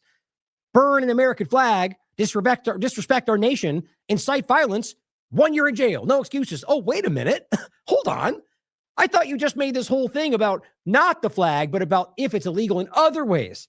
You see how dumb these people are? They just can't get away. Like and of course the argument would be, well, that's just on Twitter. They didn't know. They just were wrong about it.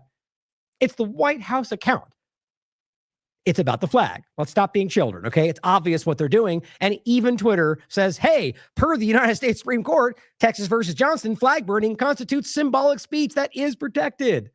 I even saved that just in case they got it deleted, which they have been doing, like Kash Patel did. But here's the video. America was never great. America was never great. America was never great. The police, you heard it here first, man. Just, obviously, what they think will get you outraged, right? What you think will make you, like, this represents every single example, except for like Iraq veterans and, people that are very pro-America that are doing it to make a point. Now, take note of the fact that they're running the same track behind all of this. So in one place, somebody was chanting America was never great, which weirdly just happens to be exactly what his mantra is in reverse, make America great again. And they run that across the whole thing because everyone was chanting that, right? It's like they're just trying to give you like very lazy one person, like, you know what it is. They're doing this because they have an agenda. They want you to think it's a bunch of radical America hating maniacs. I'll prove to you next of the person who was already arrested that they're not. Somebody who fought and could have died for this country, who in fact is a conservative, who very much believes in these ideals, who was just arrested in front of the White House for doing exactly that. But they'll try to scream at you in one way to get you to think one thing. I don't even think it's really, what are they showing you? They're trying to, like, with this weird like lens on it to make it seem distorted. You see people throwing the flag, you see people being rowdy. Like, I'm willing to bet you could have found much worse examples. especially since Trump seems to suggest that every time it happens, like riots break out. Where's all that? Rarely have we seen anything like this, and I think you should get a 1-year jail sentence if you do anything to desecrate the American flag. Yep. Well, they sure laid that out, didn't they? The obvious reality that they're clearly going after the flag, right?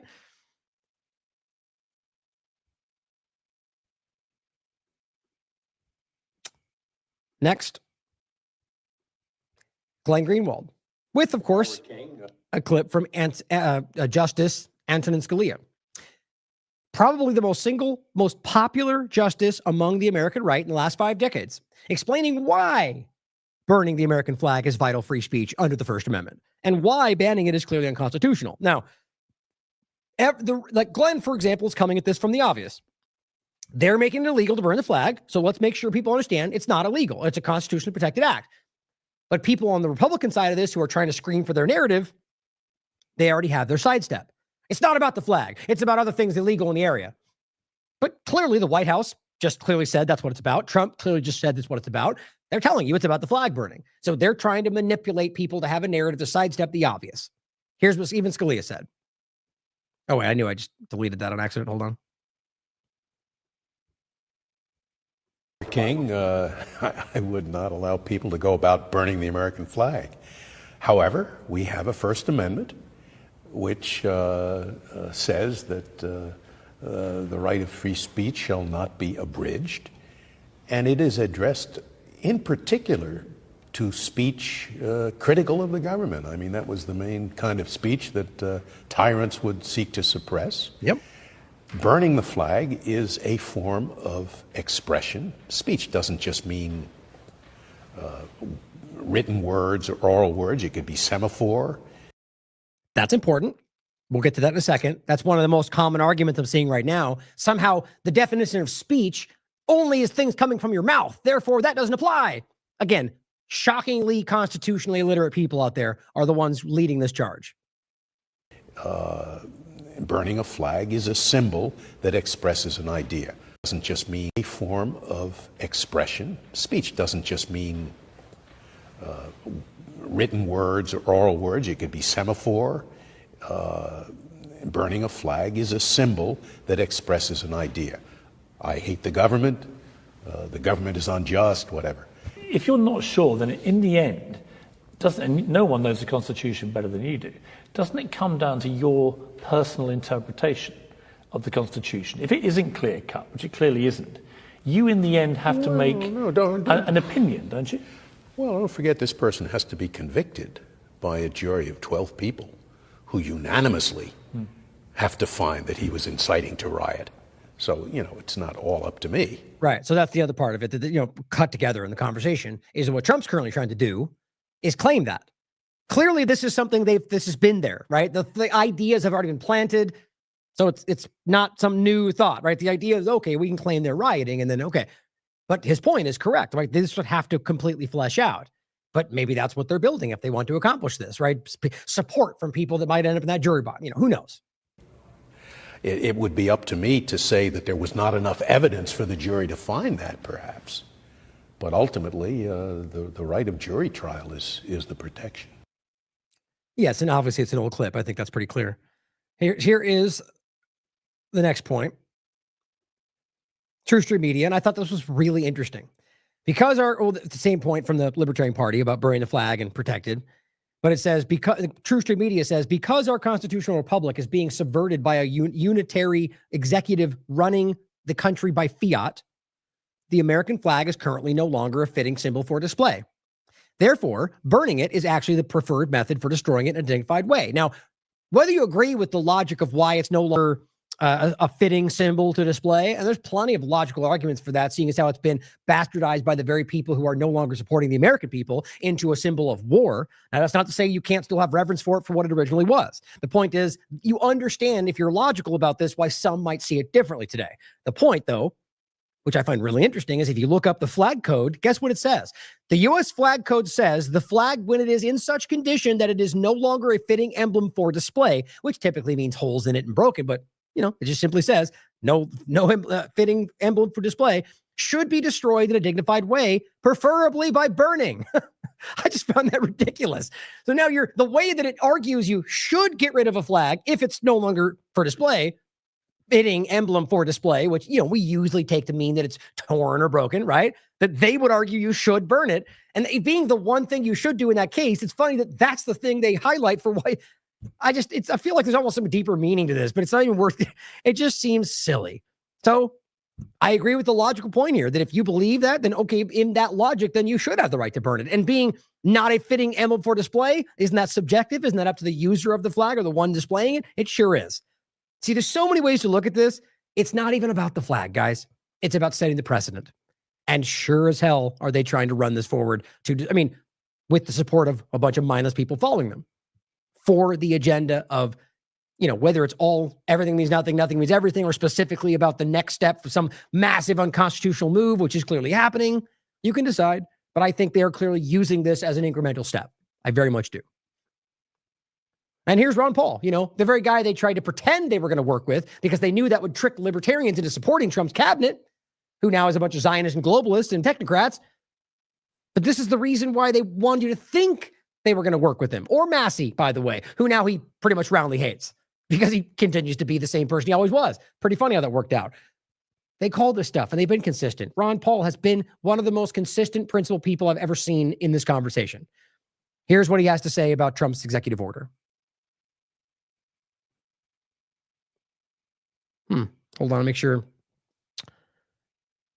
Guess I missed that one. That's so weird. I wonder how I do that. Let me grab this real quick.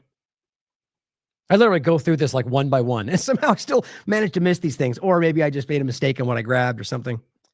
Let me grab one more thing here.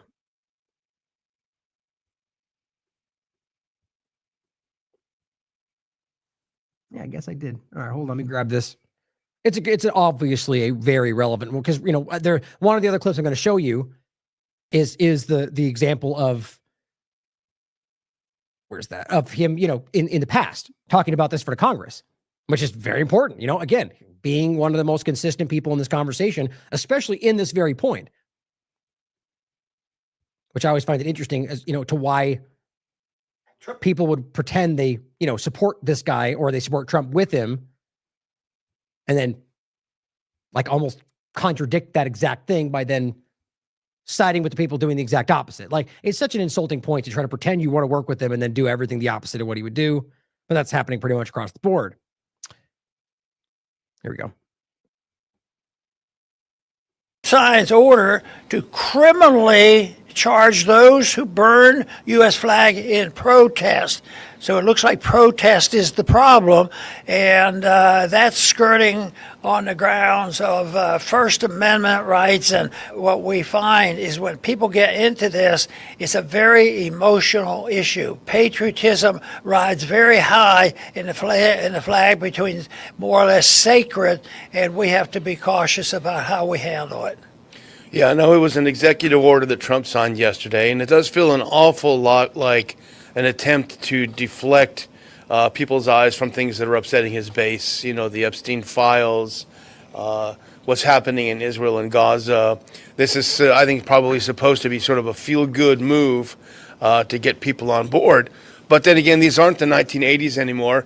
And as you say, in the late 80s, the Supreme Court ruled that flag burning is a form of expression protected by the First Amendment. So we're sort of going back to that again in a sort of jingoistic way. If we can put that first clip up. This is from The Guardian. I just clipped this when they first came out yesterday afternoon. Trump signs order to criminally charge those who burn U.S. flag in protest. Now, this is interesting because he's going to try to circumvent the Supreme Court decision. And I go to the next one, you'll see what he said. Donald Trump signed an executive order on Monday instructing federal prosecutors to pursue criminal charges against individuals who burn American flags during protests. The order tells the U.S. Attorney General Pam Bondi to look at cases where people burn flags and see if they can be charged with other crimes like disturbing the peace or breaking environmental laws. And the purpose of that is to get around the 1989 decision by the Supreme Court in Texas versus Johnson that ruled that destroying the flag is protected political expression under the First Amendment. Now, we do have a clip to hear what President Trump's was talking about when he signed the EO. If you burn a flag, you get 1 year in jail, no early exits, no nothing. You get 1 year in jail. If you burn a flag, you get, and what it does is incite to riot. I hope they use that language, by the way. Did they? Incitement. Incite to riot. And you burn a flag, you get 1 year in jail. You don't get 10 years, you don't get 1 month. You get 1 year in jail, and it goes on your record.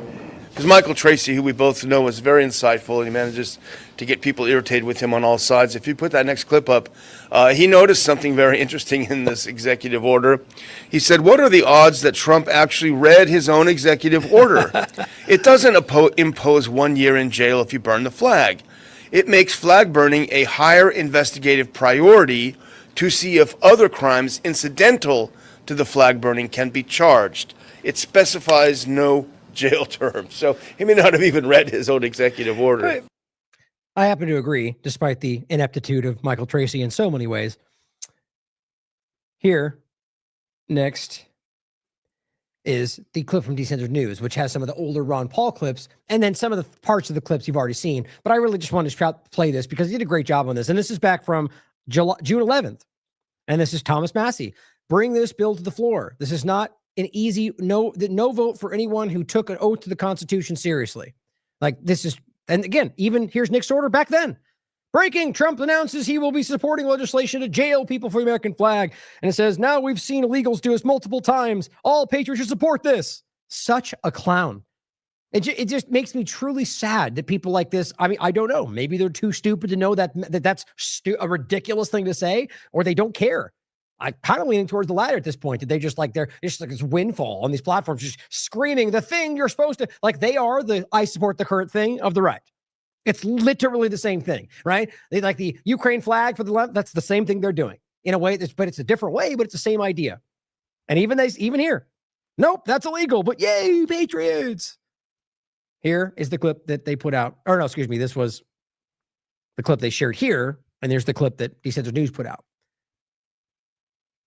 Shit, did you watch the flag burning thing? Wasn't that great? Boy, if everyone showed their true colors then, didn't they? The court ruled today that burning the American flag as a form of political protest is a right protected by the First Amendment to the Constitution. People acted as though the Supreme Court approved of flag burning. You know what I mean? Does that mean we have to burn our flags? What did they say that we had to? No! It's not what they said. They said that perhaps if somebody wants to burn a flag, he perhaps doesn't need to go to jail for a year. Pretty harsh on their parts, huh? Does that mean we burn it? They said we should burn it. They didn't say that. They didn't say that. They didn't say that. Does that mean I have to go out now? No. Listen, read, think. Well, I don't get it. I don't want to burn my flag. Then don't! People snapped over this. Did you watch that? People were just, hey buddy, let me tell you something. My daddy died for that flag. Just really? Wow, I bought mine. Yeah, they sell them, at Kmart and shit. Yeah, he died in the Korean War for that flag. Oh, what a coincidence. Mine was made in Korea.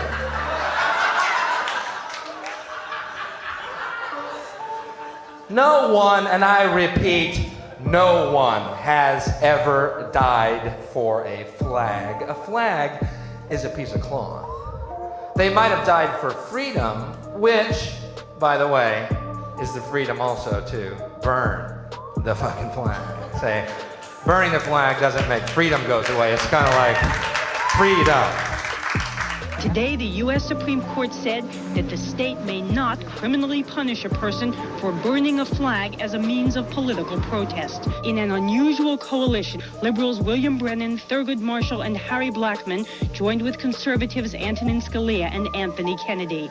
And I don't approve of flag burning. I don't want to burn a flag, but if somebody wants to burn a flag, what business is it of mine? Is it my business if someone wants to burn a flag? Is it? No, it's not. Is it my business what other people read or watch on TV? No, it's not. Justice William Brennan for the majority. The government may not prohibit the expression of an idea simply because society finds it offensive or disagreeable. that would dilute the freedom that this cherished emblem represents. And he said, if there is a bedrock principle underlying the First Amendment, it is that the government may not prohibit the expression of an idea simply because society finds the idea itself offensive or disagreeable. You can't make the flag into a sort of a religious object that's so sanctified that it can't be used in public protest. See, the point is that even if society as a whole, right? This is a really important thing today people have a hard time with, right? Like we've been almost forced into this lie of democracy, not republic, but mob rule democracy. So then we argue, well, most people agree with this, therefore we have to all line up with it. No, that's not the reality of what this country was built on. Same thing I talk about at least the lie actually about El Salvador. It's like, look, everyone's happy. It's more safe. First of all, it's not even the truth on either count, but it's about trying to pretend that, well, if everybody agrees with it, somehow it's okay. That's simply not true. Here we are, right? It's the same idea, but we're, I guess, further along down the lie train. Two Reagan appointees, Antonin Scalia and Anthony Kennedy, both conservatives, provided crucial votes for the 5-judge majority. And I would like to suggest that we put in a bill, if you burn the American flag, 1 year in jail. We do not need more legislation like this. The real attack are on our liberties. The real attack in this institution is the attack on the Constitution. And this does nothing to address it. Aha, all we need to do is pass a flag amendment, and it's going to solve the problem of the attack on the Constitution, which is continuous and endless. I would like to point out that the word desecrate is a very important word, and we've talked about it all day, but we haven't yet defined it. It means to deconsecrate. What I'd like to know is when we had consecrated the flag, we're holding the flag in the highest of esteem, and yet liberty is really what should be on the pinnacle.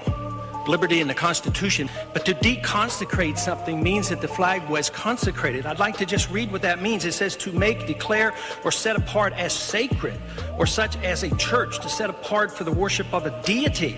Who and when did we raise this flag to this level? Have we deified the state to this extent? When we undermine the Constitution and the Bill of Rights, we undermine liberty, and then we diminish the value of the flag. Well done. Some great clips from Ron Paul too. Nails it, right? We don't talk about that, right? It's a religion. Now, as I was playing that, I was just kind of quickly looking at some updates. I thought this was interesting. So again, somebody who clearly isn't watching the show because we're in the middle of it, but comments as if the title is Trump admin arrests veteran for flag burning. And as it says, the arrest was for starting a fire on federal property, not for burning a flag. Please, not you too. See? As I said below, this show is for you. You might want to pay attention. Is that what it's about? Like, look, it's not even necessarily about the idea. It's what I'm saying is what they're aiming for, right? They are aiming for that focal point, the flag burning, as he's just made spectacularly clear. Now, let's even say in this one case that you could argue that's all it was really about, that had they burned anything else, that's probably out. Okay, maybe. But are you of the mind that that's not what Trump's focusing on? Are you pretending that he's not specifically aiming for people who are burning the flag and finding ways to work around that? There are other examples. It's already happening. He's already been pushing for years about this same point. So it's a willful type of ignorance to fixate on the one byproduct point and act like it explains everything else. People are willing to do anything to support their chosen person. It just depresses me that people are like that. 5 times August sees it. He says, burning the flag is stupid, but it's still freedom of speech, even if I disagree with it. But just so I understand where we're at, burning the flag will get you a minimum year in jail while being connected to Epstein's network of pedophiles and human traffickers is boring and not worth looking into. Got it. Now, again, Trump specifically keeps saying that part about the 1 year in jail for the flag. So we can't keep pretending like it's not about that. But he's right. This is what you care about? Cracker Barrel and people burning things in public property? Are we kidding? How did you come to this? How did you get put into this position? I'm talking to the ones out there that are actually people that care about these things. How did you let yourself end up here? Simon Godek. Here's rapid response. Trump signs executive order to restore respect, pride, and sanctity to the American flag and prosecute those who desecrate the symbol. Now, show me in there where it says only if they're burning things on public property. Just, it's willful ignorance, guys. Simon says, unpopular opinion, this is outright unconstitutional BS. You either have a First Amendment or you don't. Good for him. And even under again, this is under their rapid response, White House Post, the president does not have the power to create a crime which will be punishable by jail time. That's whether it's about burning of public property or the flag. See, people don't want to thought he is violating the reality of this in every which way. And it says further, flag burning is expressive speech, which we already know. But I'm glad they pointed out the other one too. You can't just executive order some kind of time for death penalty, whatever he keeps doing. And that's not in the context of the flag. That's another one, but that's what he keeps doing. Executive order, as if he doesn't, there's not even an attempt to go through Congress. What's the narrative? Well, they'll stop me. How do we know? In fact, I'm of the mind that they probably all agree with most of this stuff. Either way, it's not your decision to make to just circumvent the way that checks and balances are supposed to work. We've passively allowed that through ineptitude, through, apathy, both Congress and a lot of people who choose to go, well, that's the real black pill. Those of us out here trying to fight to maintain and save, we could call black pill for not blindly following the game of paradigm or the partisan paradigm. But yet we engage with this stuff and half people are like, well, we're already there. Too late now. It's already too long.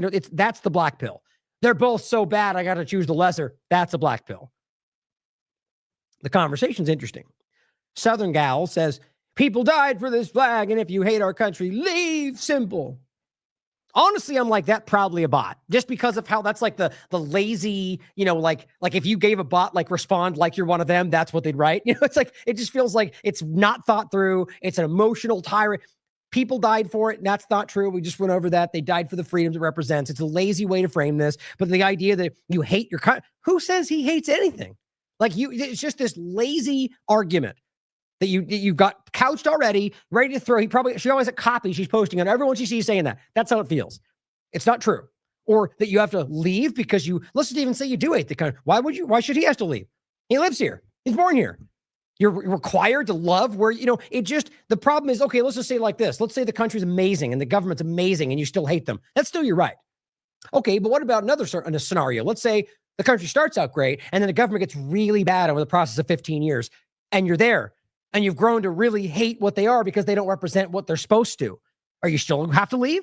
Or are you required to fight to make it better again? See, Southern Gal wants you to leave and just, who cares if it's bad? You're supposed to blindly support. You get the point? Are never supposed to blindly support anything. But that's what you get from people like this. And Simon says, it might sound crazy, but the last thing American soldiers died for was your flag or freedom. They died for Israel, for Churchill, for Stalin, for rare earths in Afghanistan. Well taken point. For crushing Libya's attempt at a gold-backed currency, for oil, lots of oil. Now, whether you agree with the different points, he does a good point of making it, it's different points for different wars, but either way, he makes an excellent point. If you think that the governments or the people in power were fighting to save freedom, you're a child. It's insane to think we can look at what we know and can prove today and still have that mindset. That means you're either not even paying attention to what we can prove in history or you don't care. And her answer, you're a dumbass. Whew, nailed it. Well thought out response. And this is just interesting. People are contradicting themselves in this. August 25th, Matt Walsh says, yes, make it a crime to burn the American flag. Desecration, as Ron Paul was just saying, of the gay pride flag is already prosecuted as a hate crime. Oh, okay, so they did the wrong thing there, so we should do the wrong thing here too. Freedom. That's dumb. That's bad logic, guys. That's not logic, in fact. No more double standards. You mean that's what you just did. You literally you did. Okay. And then it says, if the sacred symbol of the LGBT cult is protected, American flag should be too. Or we say, no, it shouldn't be protected because that's not the reality. So why would you force in more of the wrong thing? You see how dumb that is? It's all political. It's all because it's a point that he has a big, rightly so, by the way, did a lot of really great work around the idea of the trans manipulation, but that's what they're like. Either he's over-focused on that and it cares more about fighting that thing than the actual Constitution. I don't know. Or he's dishonest. You could decide for yourself. But This Is You points back to June 2019. Where he says, but burning the flag doesn't abolish or harm the country in any way. It just makes people very emotionally upset. And speech that makes people very emotionally upset is the only speech that needs to be protected. Now, yes, people can change their minds, but that's a principle, right? It's not changing your mind. That means you've changed your principle. You don't have the same stance anymore. You don't believe You get it. And this person says, Matt was making a joke. And then he says, nope, it's right there. And it's another example. It just shows you that that's not the case. He's contradicting that. It shows you that you today, for whatever reason, no longer uphold that constitutional value. Same thing here. In the other side, from the reverse situation, Valentina says the people that burn the flag in this is July 2024, the people that burn the flag never forget to, the people that burned the flag never fought to protect it. Jail those terrorists. It's just crazy in any context. Then February 2025, now that the game has been flipped, right? Now she feels like she's the rebel fighting the big, powerful Republican side. She says, whoever doesn't like our First Amendment, with all due respect, you can F off. And these are stupid people. These are people like you are being guided by your hatred for the big, bad orange man. You're all falling for this. Or the big, evil Biden. They're all criminals, guys. It's just silly to me that you can stand there and say, people doing this need to go to jail. And then when Trump wants to put those people in jail, you suddenly go, no, First Amendment. That means you don't care about anything. You have no principle. Same point. True Stream Media highlights what Dan says. Dan Smotes says, orally highlighting this person's a screenshot. He writes, I will burn every last one of my American flags in celebration of the American freedom that Trump is trying to outlaw right now. She says, and tags Bondi and Cash and Bongino, who are probably investigating him now, because how stupid all this is. Arrest this guy who says he will burn every last one of his American flags. Okay, well, is he burning in a place that's illegal? Is he doing anything else that you could somehow contort into an illegal crime? Who knows? They'll probably make one up. But it says, he writes, you should be arrested for even talking about free speech. Don't be like Boomer Samantha. Whether she's a boomer or not, it's irrelevant. Somebody's called me a boomer the other day, and I'm like, you guys even look these things? I'm not even close to that generation, but it doesn't matter. It's a dismissive response is what it's supposed to be. But True Stream Media rightly says, ironic how some people are more outraged about the destruction of a piece of cloth than they are about the destruction of the rights and the republic for which it is supposed to stand. Speaks for itself. I mean, you either acknowledge how clearly, how accurate that is, or you don't believe in the rights for the republic for which it stands. True Stream Media also points out, and this meme is, or this, graphic image is very well put. It's just text. I prefer someone who burns the flag and then wraps themselves in the Constitution over someone who burns the Constitution and then wraps themselves in the flag. Very well put. It's seriously it just resonates, right? Because it's not about whether you agree with what they're burning. It's about what they ultimately are in. What the Constitution is what you care about, whether or not, right? In the other case, the piece of cloth flag is what you care about, whether or not the Constitution is burned. Very clear. Now here is the person that everyone's trying to trying to rationalize. A veteran arrested yesterday outside the White House for burning the American flag. 1989, this person writes, the Supreme Court ruled flag burning is protected under speech under the First Amendment. Trump's crackdown doesn't override the Constitution, it violates it.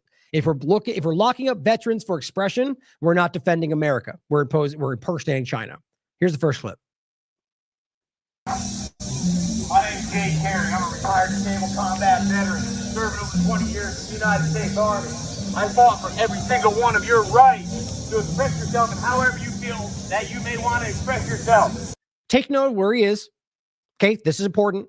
Okay, he's not. The argument keeps being stated that he's, somehow inside the White House grounds. Which, you can make the same argument. I mean, really, let's be like, they could try to get you for something like this in any context. Burning something, which is not inaccurate. But we all have to understand that that's not what this is actually about. As Trump has made repeatedly clear. There's a First Amendment right to burn the American flag. And you know what? There's one more point to be made here. About the reality of constitutional, so the idea that somehow the government can pass a law in any context that then makes your constitutional reality not the same is not how that works.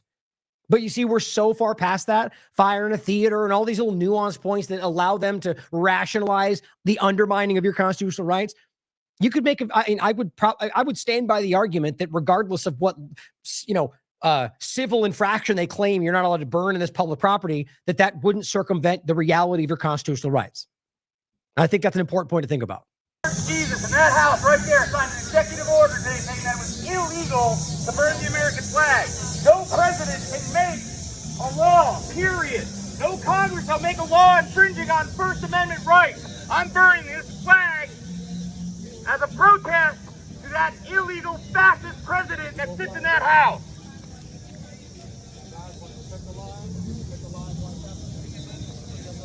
Do this for every single one.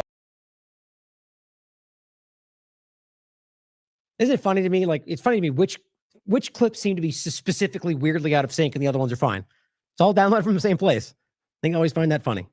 One of you American citizens, we burn this flag in protest to that president who feels that it's his right to do whatever he wants, make whatever law he wants, regardless if it's legal or illegal. Go away. Go away. Go the fuck away from me. Fuck you. What the fuck? Once again, my name is Jay Carey. I am a 20-year combat veteran, having served in the United States Army. It is our First Amendment right to burn this flag, regardless of what the president says.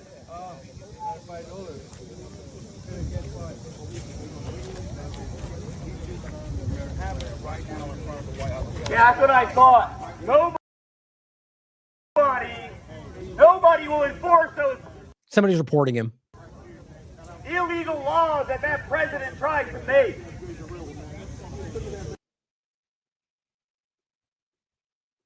Now, as somebody in the chat rightly points out, that we brought up often, Mayberry versus Madison, right? 1803, I think.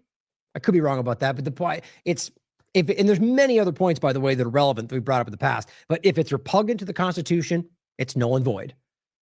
And you know, I mean, that's the reality of the legal standing from the Supreme Court, the reality of the Constitution. So I agree. That's my point about saying that. But it's going to be, even for most people that agree or believe they fight for the Constitution, most of them will go, oh, well, there's a law that says you can't burn here.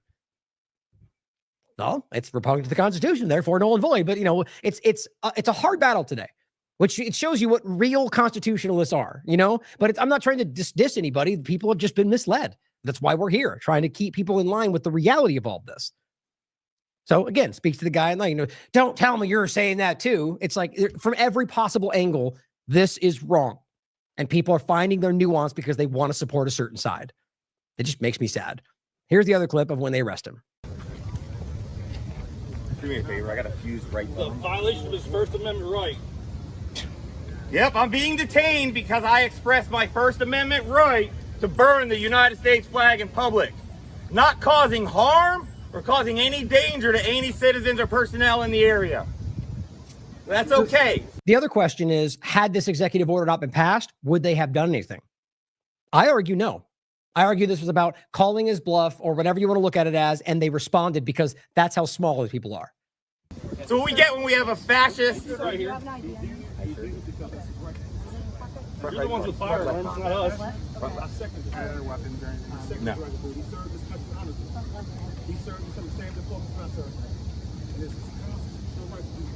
It's okay. It's okay. I accept this. I figured this was going to happen. Hey, this is an illegal arrest. This is an illegal search.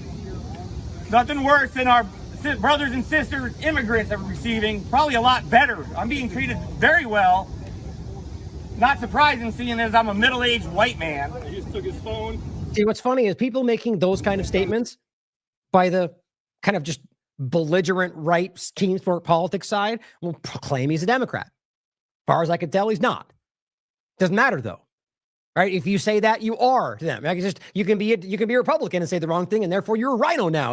It's a selective boxing out of what things you don't like. It's childish. Oh, those things I don't like, so I'll pretend you're in a different group. It's just so sad. The point is that anybody with compassion or anybody with an understanding of the reality of the Constitution can recognize what they're doing to immigrants is insane right now. But the screamers will say otherwise. Jan. Yeah, I know it's what? That's right. I mean, no, it's Secret Service, by the way, for the podcast. That's why I wrote the Trump administration as opposed to police.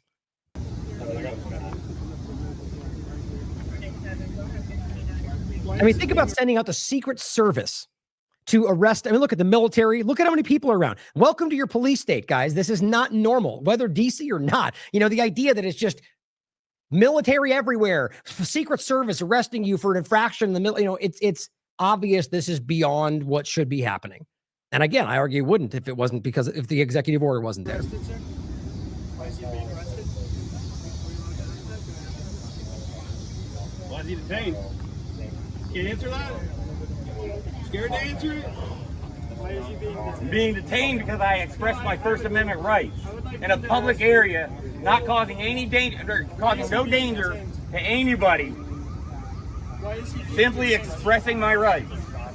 As a U.S. citizen and a retired disabled combat veteran who served this country faithfully for over 20 years.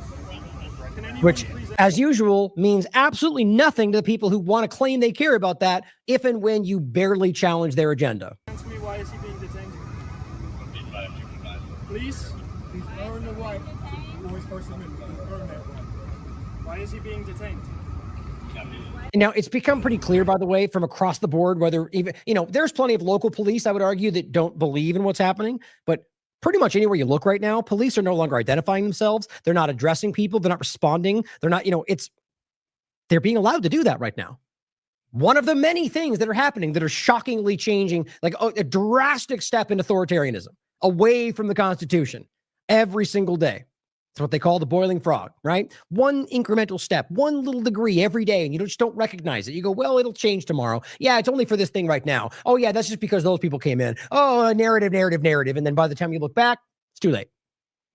You know, a lot of people call it out. I think a lot of people see it. Brian Allen shared this. So here's Tiff going, speech comes from your mouth, not a cigarette lighter. You know, it gives you some definition about the word speech. And Brian says, it's okay, Tiff. We understand that MAGA lacks comprehension of abstract legal concepts, especially those where free speech extends beyond the verbal expression. You know, and I don't argue that every MAGA person is in that same category. I think most of them, by and large, see the problem. That's my opinion. I know people disagree, but I think it's important to recognize that this is a problem. You know, people that are, like, again, constitutionally illiterate, they don't understand, like Scalia just said, it's not just speech. It's been ruled many times over that it applies to a lot. I mean, even the government claims that their actions under certain cases are protected by free. They're abusing it in their own way because that doesn't apply to them, quite frankly, not as the government against the people. But even then, people like this they don't choose to understand it, or they can't. John Bedouin Sr. says, I'll be burning my MAGA hat. I didn't elect a dictator king. The Constitution still rules, not this ignorant fool. His OWS, Operation Warp Speed, murdered 1 million Americans, and there's no amount of propaganda or suppression of social or old media that can, change that fact. Kids are dying still. And so the point of this is, one, he's a Trump supporter who no longer supports Trump, and also still sees what he did through COVID and is acknowledging that they have not yet rectified that and never seem to want to try. But I just think it's important that people are willing to call this out. Whatever side. An interesting additional point, Linda Malman points out, August 26, 2025, the Los Angeles Times, Beverly Hills public schools to consider displaying Israeli flag on all campuses. Because totally, right?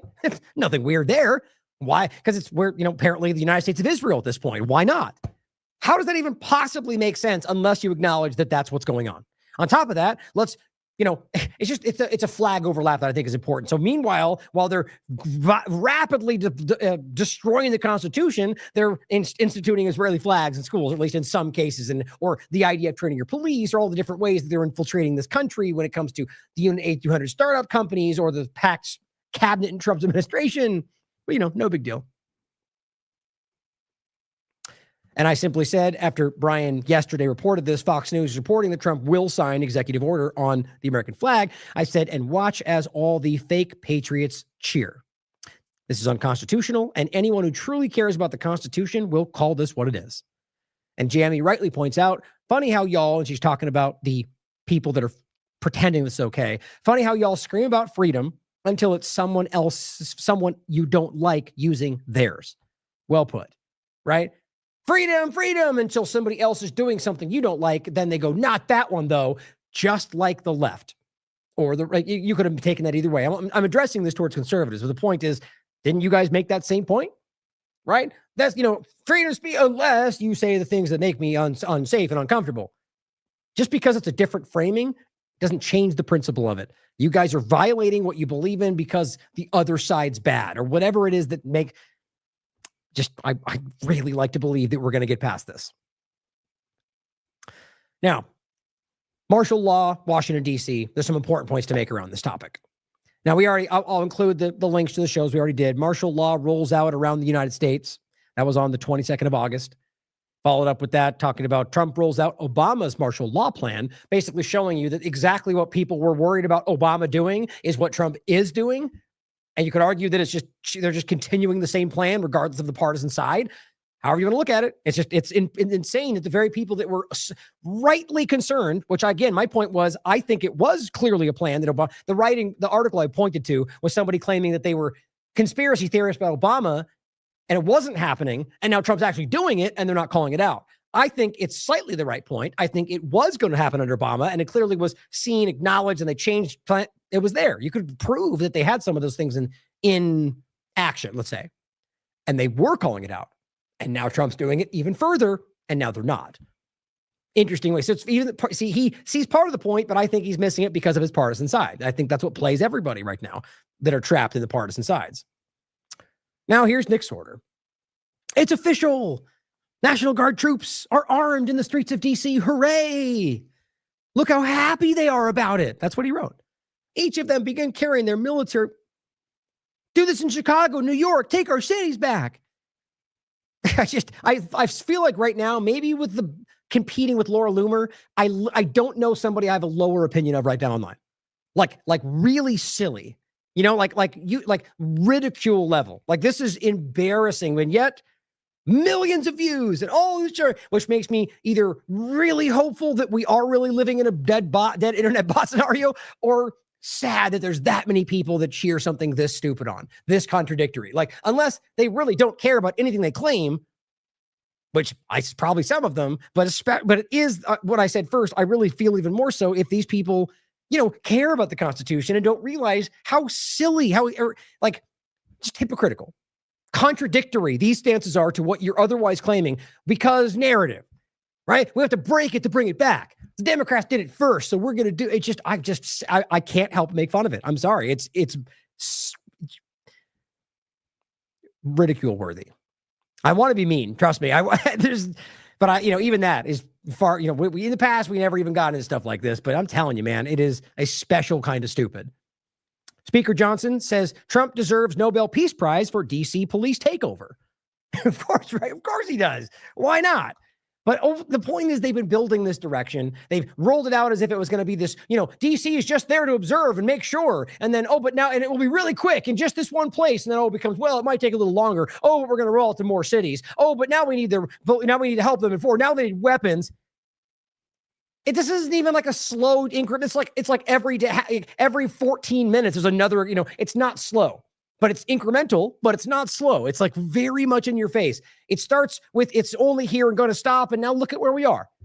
It's been like a week. It's obvious this is a larger plan that has been coordinated. And people like that are trying to gaslight you into cheering it on. Now, Shannon Joy comes out with a very important point. I saw this first from her. She's referencing the Independent article. Trump's Con Inc., and she does cite it right there, which is why I'm referencing it.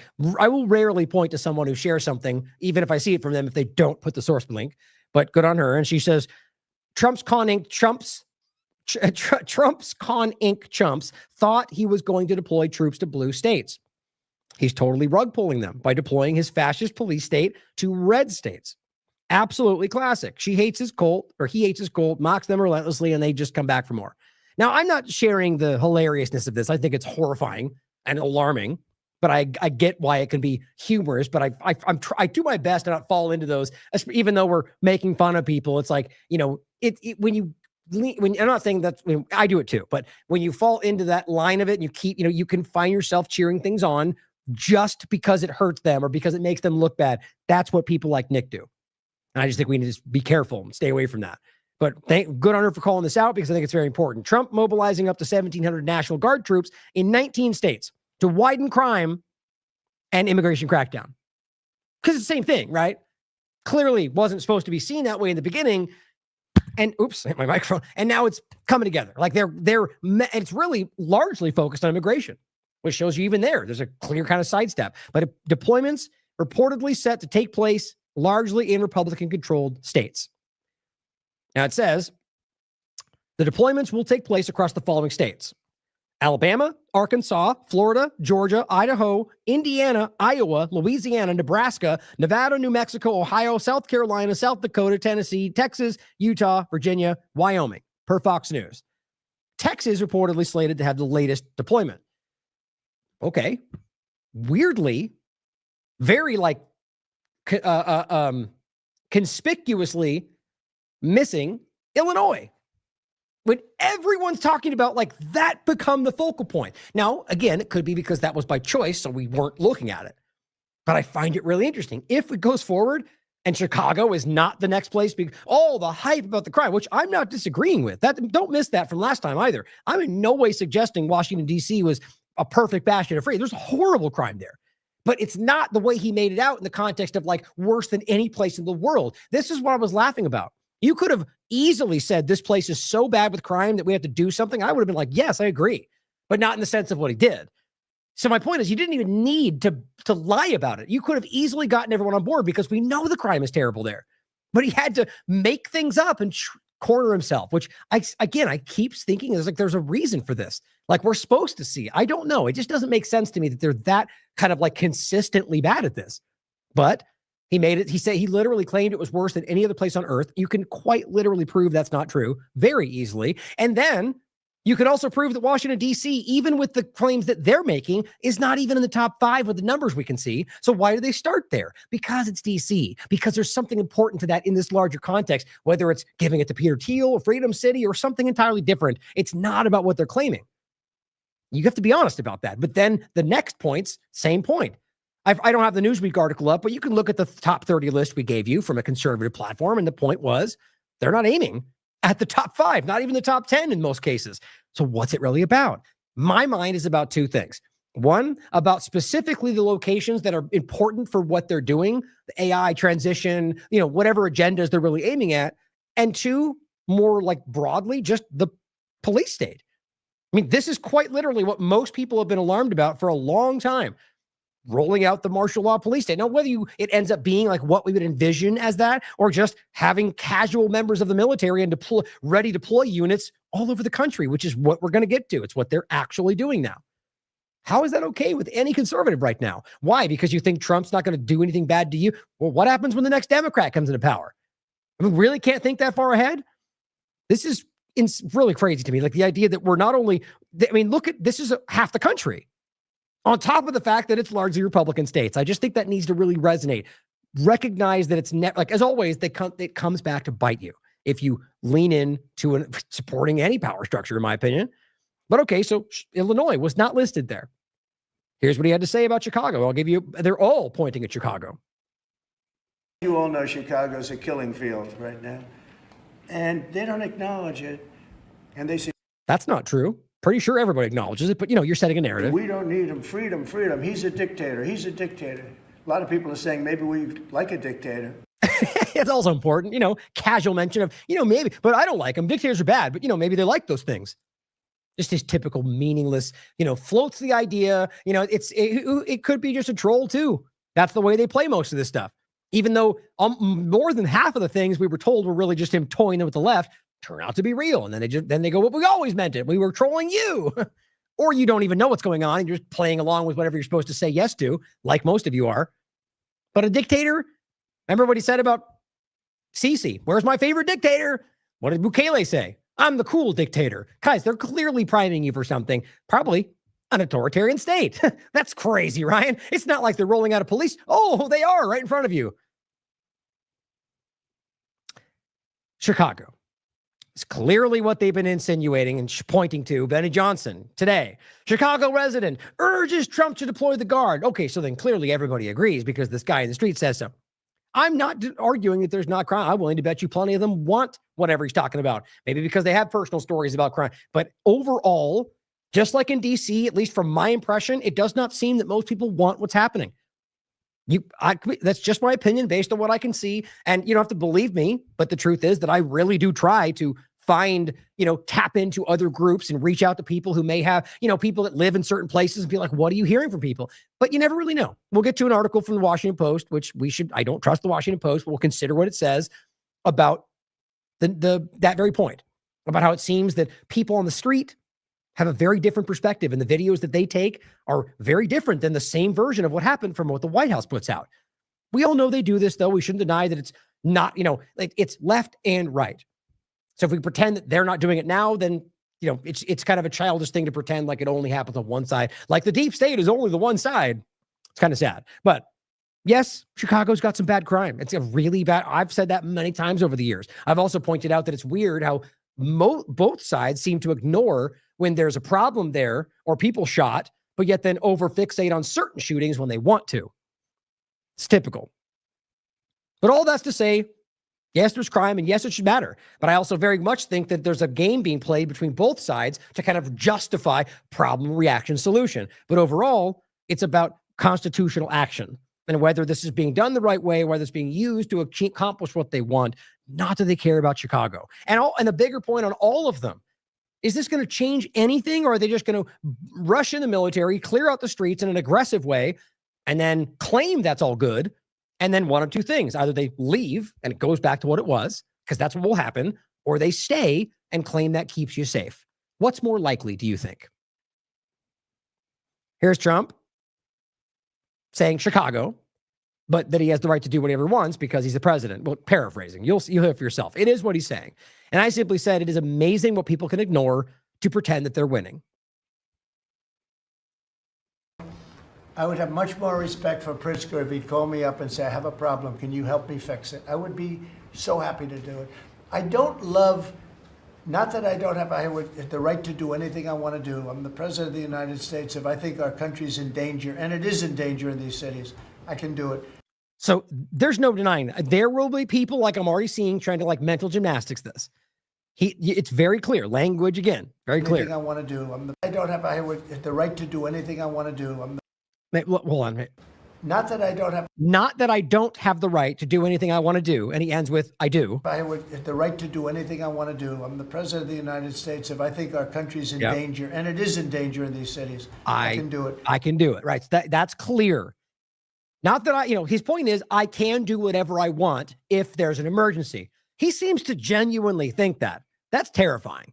But honestly, it's not that far from the truth, because as apathetic people in this country, we seem to have allowed that to be the reality. Ultimately, that they just go emergency and they do whatever they want. And because it keeps happening, then he's right. He does have that power, even though technically speaking, legally speaking, constitutionally speaking, he does not. That's where we are. But understand how terrifying it is for somebody doing what he's currently doing and simply claiming that I can do what I want if I decide there's an emergency. I mean, he just said that in front of, who was that? Talking about the elections, right? He said, it was Zelensky. And he was saying, we want to have elections because we're in an emergency. And Trump just said, can I just declare an emergency and we don't have to do elections? Honestly, to me, even it felt like he was kind of joking. But these days, maybe he was going, okay. Who knows? But again, the main point is, I can, Chicago first, but that I can do what I want. No problem going in and solving, his difficulties. But it would be nice if they'd call and they'd say, would you do it? Right. Because what you want is someone to go, please come in with the military and then do what you want in my streets. Is that what, is because if you were involved, like the idea that you call Trump and go, hey, I need your help with crime. And that means come in with martial law, the police state. And that's what you'd want. Like, that's clearly not what they're claiming they want. Who knows what they really want between the governor and Trump. But at the end of the day, asking for his help is not you coming in with resources or giving you more money to fight the police. It's all the Democrats lie about everything all the time. Therefore, we can't listen to them at face value. But he should have asked me first because I'll help him. It's just, you can't all or nothing everything. Like, if they're all bad Democrat monsters, then why would you then want to work with them? Like, it just doesn't make any sense because neither of them's really the truth. I think they're all criminals, but they're not all everything he says. At the end of the day, my gut tells me that all of this is probably in some way going in the right, their direction, the coordinated direction. But again, then why is Illinois not on the list? Well, I guess we'll have to wait and see. Nick Sorter says, President Trump sends a strong warning to Governor Pritzker, who demanded Trump keep the National Guard out of Chicago. Quote, I have the right to do anything I want to do. I'm the president of the United States. So here's what's funny. That's what everyone seems to be quoting, right? Like, I mean, I'm sure it's a short clip. I'd be really surprised if we didn't watch it, but that's what he says too. I have the right to do anything. I'm the president. That's not what he actually said. I really have a problem with people who quote things that aren't exactly what was said, because the quote is a very specific meaning when you do that. So I do hate that. Either way, you heard what he said. There was more of a nuance, but it ultimately meant the same thing, but I'm still not okay with that. What my thing is funny is Nick Sorter literally quotes the same thing, even though that's also not what he said. But you probably didn't even watch it for all we know. These people are not real journalists. But overall, it's the point that he's praising that. I have the right to do anything I want to do because I'm the president, and he has a fire symbol. Send in the troops, 47. That was over the top for me. So you're praising that the president claims they can do whatever they want. So that means you're okay with Biden doing whatever he wants, right? No, he's a bad guy. So you're only okay with the one that you think is the right guy doing whatever they want. You're a child. Like that is worthy of ridicule. As I said, honest conservatives who truly care about the Constitution need to start calling out these pretenders, and they're all over the place. They are simultaneously helping to destroy this country while tricking people into thinking that you are all just as dishonest and ignorant, as sycophantic as they are, meaning sycophants. Call it out, guys. They're the ones that are really hurting what you're trying to do. Now, the Pentagon, as I showed you before, on the 12th, plans to create a military reaction force that they explicitly point out for protests. So 600 National Guard deployed in 2 locations, at least that was the original point they put out as the hypothetical, that could rapidly deploy across the country for protests. As Trump, I played before, literally said in LA, if you come out and protest, you'll be met with violent force, or it was serious force, or I forget it now. It was something like that. But it was about force, not because you break the law, but because you're simply protesting what he's doing. So he very much does think that. And again, it'll be like, well, they were inciting violence, or they did that. When really, that it's not even, who cares if they did it or not? We were going to shut them down and we'll fill in the excuse like they do with everyone they're arresting in the streets. It's what they're doing right now. Not everyone. I'm being hyperbolic. It's a lot of that though. But that's where it's going. And now here's yesterday, Trump signs executive order. Whoa, surprise, surprise. Why wouldn't he go, hey, Congress? Because he's a dictator at this point. And it's not just him. It's what they've been building. But Obama before them, Biden did the same. Rule through executive order is not what we pretend this is. And again, if you just want to go, but the other side, then you're okay with that. Whatever your rationale, you're going, do the wrong thing. So another executive order establishing specialized National Guard units. It's what we just talked about, to address crime in the cities or whatever else they want to use it for, like suppressing protests. It says Donald Trump signed an executive order Monday tasking his Secretary of Defense, Pete Hegseth, with establishing specialized units in the National Guard that will be specifically trained and equipped to deal with public order issues. Oh, okay, so they're literally enforcing the law, armed. Are we still pretending this is not exactly what it looks like, or that it's a violation of posse comitatus despite the idea that they can declare an emergency and Title 32 and it all goes away? Well, then it all means nothing then. If they can just write out, just declaim as a loophole for things that shall not be infringed, no big deal. It says the clearest sign yet, he intends to expand the U.S. military's role in domestic law enforcement activities across the country. Now, this is what I find most interesting. This is CNN. Now, listen to the way they go on to frame this. Now, they're in a way, they're going the thing, and it's like, I guess the air is like it's bad. But in this article, they essentially lay out why he's going to do it, and it's okay. That's one of the reasons it tells me that there's a bigger thing here, that like, not everyone at CNN, the people writing the article, but as you know, they don't have really any control over what happens. It's come from the top down, as the Allison Morrows of the world have told us. And weirdly, the people like Tucker still have yet to really divulge. Yeah, you think you know why. Overall, there is a lot of coordination, a lot of manipulation. And so my point is that they may hate Trump and think they're fighting him, but from the platform, this article and the way they write this, at least suggests to me that it is an all of government agenda to get this done.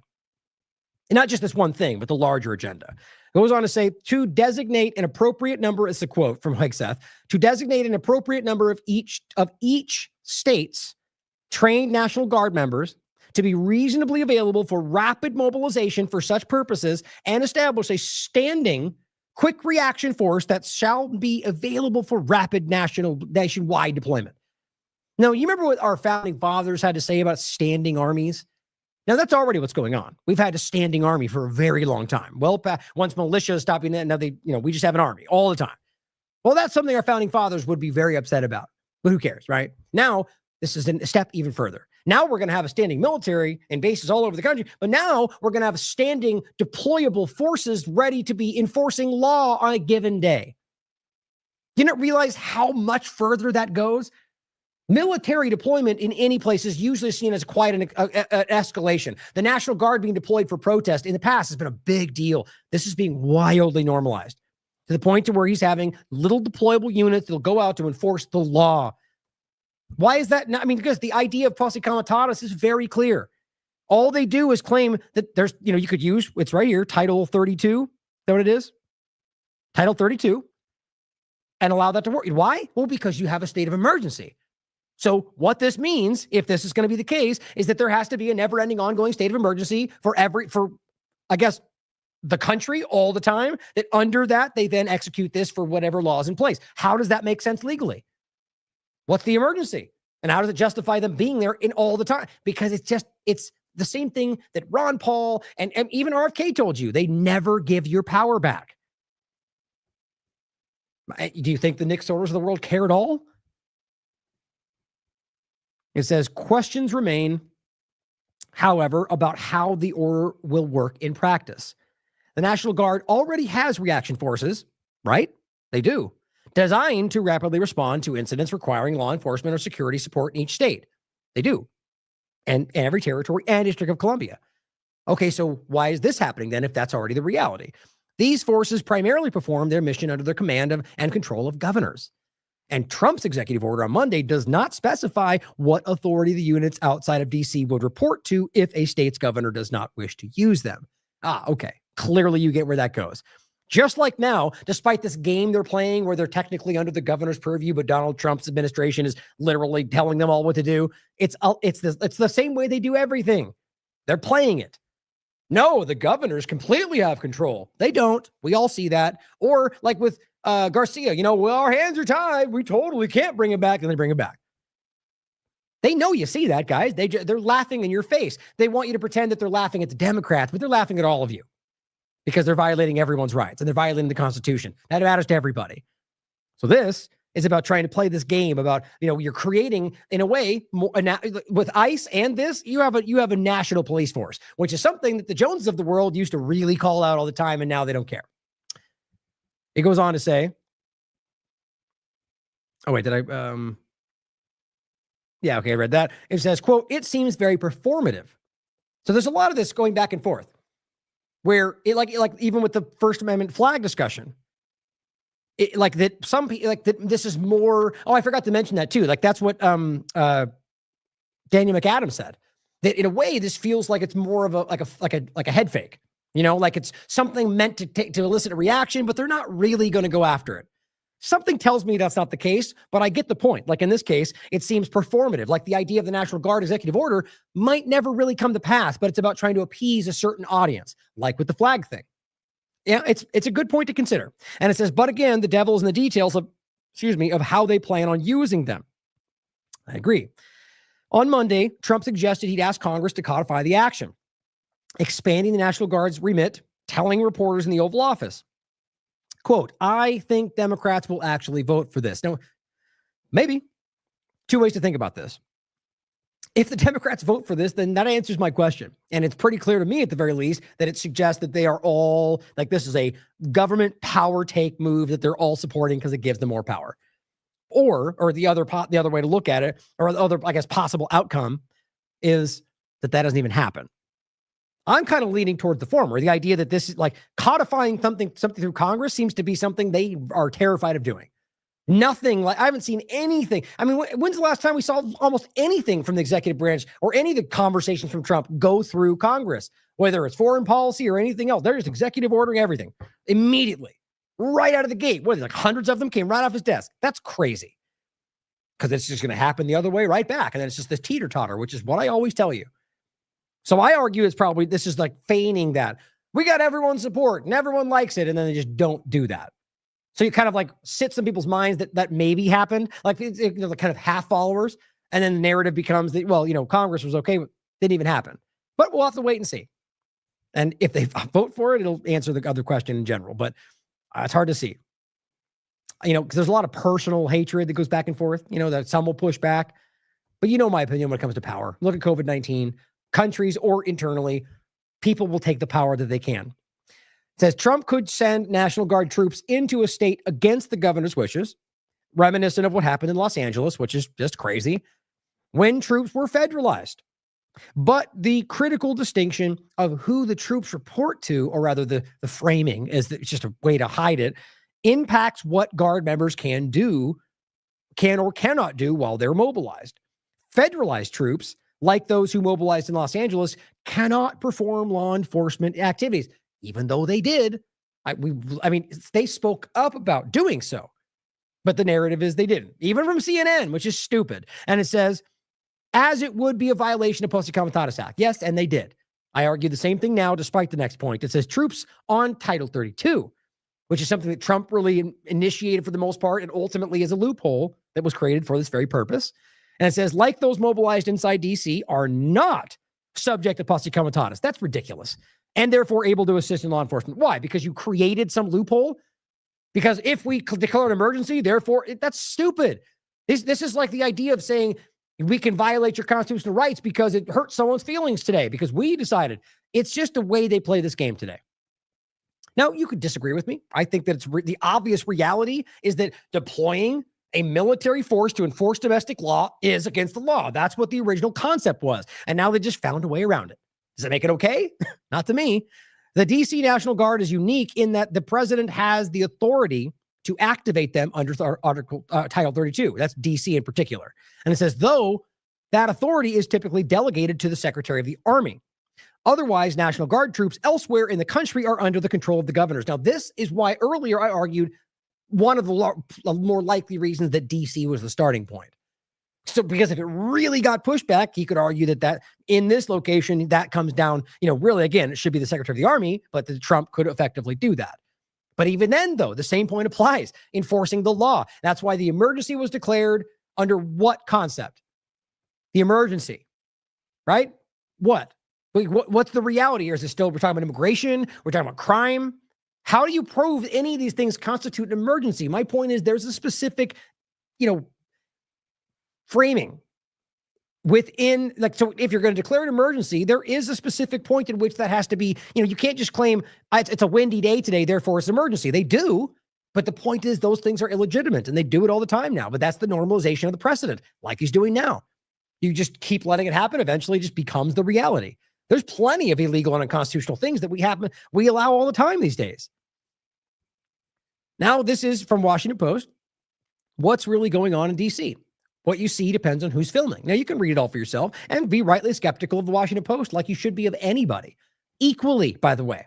That's why it's so funny when people push back, like, you're using them. It's like, you still, the idea that we haven't got to the point where, okay, if we are equally questioning any data point, any source, then why do we even talk anymore about whether they're, well, it matters to me when I'm looking. I know they lie all the time. Okay, so I take that into effect. I read it and I consider that. Just like I think that when I read anything from the mainstream alternative media or anybody for that matter, I recognize that they could be wrong. They could be misled by other people that lie.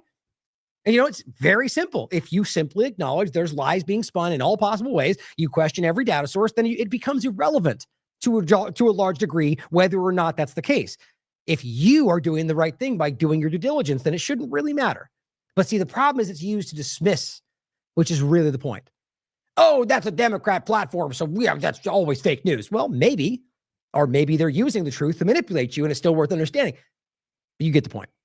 So this is something you should read through. Also, the archive version doesn't actually have the videos in it, which I think are important to look at because it's basically saying, here's the one taken by a random guy in the street. Here's the one the White House put out. And you'll notice very obvious differences, which is very, very clear. Now, the main point is simply one employee on a video team within a federal agency described being unwittingly pulled into the operation. Now, what they're saying is The next point says that speaking on the condition of anonymity out of job reprisal concerns, question at all, the employee said their team once covered events and produced content to be used internally, but has now been told to be ready to join agents doing law enforcement work. So this person they claim that they feel like they've been unwittingly pulled into filming these things on the streets instead of doing things that are internally for their own, things about the office or whatever internally means, like in the White House. And then it goes on to say the direction was to hit the streets with agents and get footage of what they're doing. And then then turn it around quickly. So even if it's true or accurate pictures, it's still propaganda. They're trying to shove these things in your face to make you feel a certain way about what's happening. And then it says the employee spoke of feeling uncomfortable with the new marching orders and hoped the administration would soon lose interest in DC policing. Quote, "This is all just a show," the employee said. "This is theater." Now, again, take it for what you will. That's somebody who literally works with them, who's out there filming those videos with them and is claiming that it's all really a show. They're all putting on a show. That doesn't even mean all fake, really. But this is sort of wag the dog. And again, if you look at these videos, or there's some that are in here, if you look at the ones that are online for yourself and look at what the White House is posting, you'll find very many versions of what they show you that are very deceptively framed, on top of the fact that they do these weird compilations of specific events that really don't represent the majority of what's happening. They do this with everything, left and right. We all know this.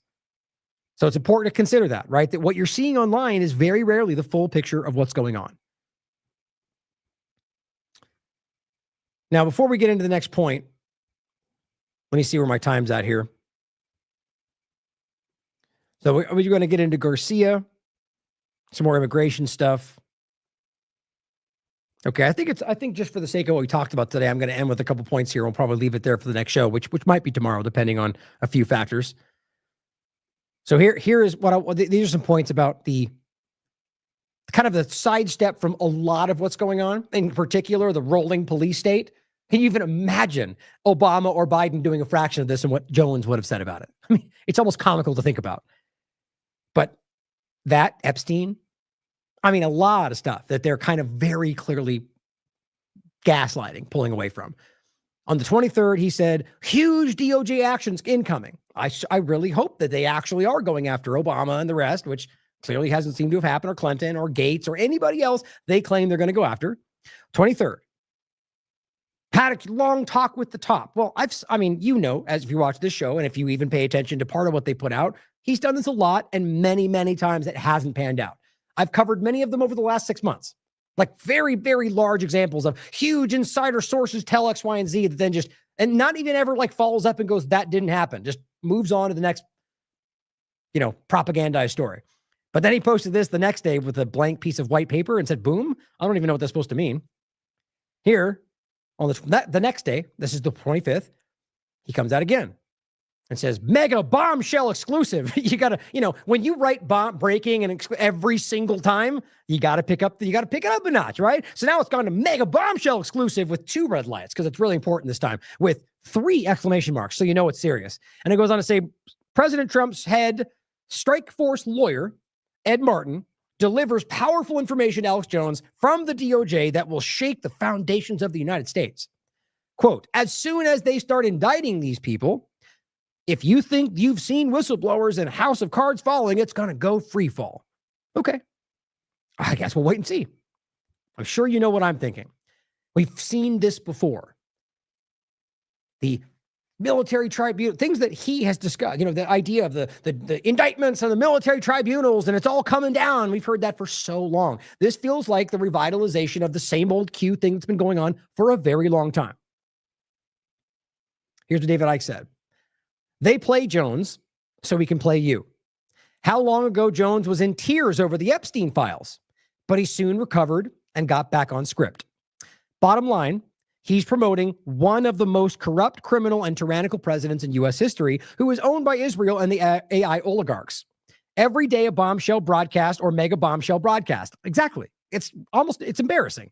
But it's the same Trump promoting, Epstein diverting BS. He cannot grasp or refuses to grasp that it's a one-party state and he is one of the violins. Well put. Now, later in the same day, because this is kind of, it's the propaganda in your face all the time, First, later in the day, it says the deep state just got hit with a massive earthquake. Trump's DOJ government weaponization task force to target Democrat crime syndicate. So it's all the same, not happening yet, about to happen, report about nothing that's happened yet. Over and over and over throughout the day, framed differently in different ways. So it feels like there's a whole bunch of coverage going on. You've seen it before. The American people, later in the day, captioning the same tweet. The American people want action, indictments, justice. After being politically persecuted in the courts and shot in the ear, if we believe that's what happened, don't you think President Trump wants action more than anybody? Feels like you're trying to convince yourself almost. I'll tell you this, he says. Kash Patel, Pam Bondi in 6 months will not be in the FBI and DOJ if these indictments haven't happened, period. How much you want to bet they don't happen? And then he cheers them on just like he keeps doing regardless, like David Icke just pointed out. We're already there, guys. That's happening now with the last thing he said. Nope, this is an interesting overlap. Here's the next one. This one is later in the day on the 25th, or in the morning anyway. He says the Democratic Party working with the UN. Oh, wait, let me read this one first. Yeah, this is important, or just for the point I'm making anyway. He says, our republic hangs by a thread. Answer the call. Okay, so hangs by a thread does not feel like winning, right? So simultaneously, promises kept. We're winning. We're taking the deep state. Remember the other day, they're shaking. Deep state is on the run. And now we hang on by a thread? Oh, because he's trying to sell this thing at you. Okay, so it's about selling you the narrative, just like Trump does every day. Whatever he says here is different than what he says there because he's got a different thing he's trying to sell you right here. Is that not obvious? Okay, then he goes on to say, captioning that, the Democrat Party working with the UN is openly trying to bring down the United States with replacement migration. Oh, so we're going back there. Well, I'm not denying that there's obvious overlaps to this, but if you're going to pretend Israel's not like shockingly like admitting that they're doing that, which we know he's doing, he's pulling punches for Israel all over the place, then you're lying to yourself and everybody else.